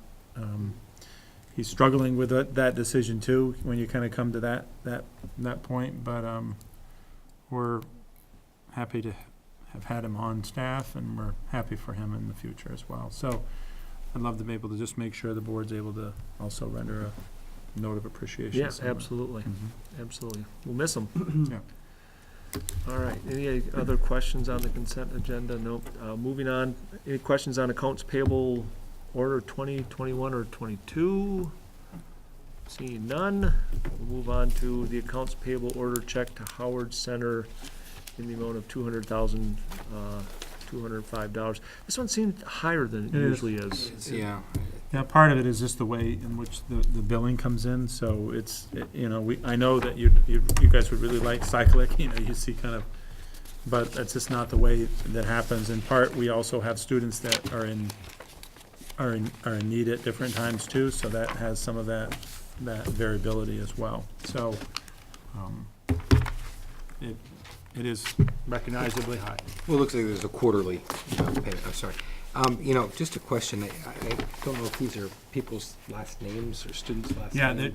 Should we have No, those? they should not be on, and that's, Okay. that's so noted that those should be redacted in the future. We've gone through some different iterations of that in the past, but, we definitely do not want that. Okay. So I'll take a motion to approve the accounts payable order check to Howard Center Incorporated in the amount of $200,000, let's try that again, $200,205.65. Is there a motion? I move that we approve the check to Howard Center in the amount of $200,205.65. I'll second that. All those in favor say aye, Aye. and it's approved. Thank you. Motion to adjourn? So I moved. wish I was here to make that, that's always my Second. favorite. All those in favor? Aye. Aye. All right. We are adjourned.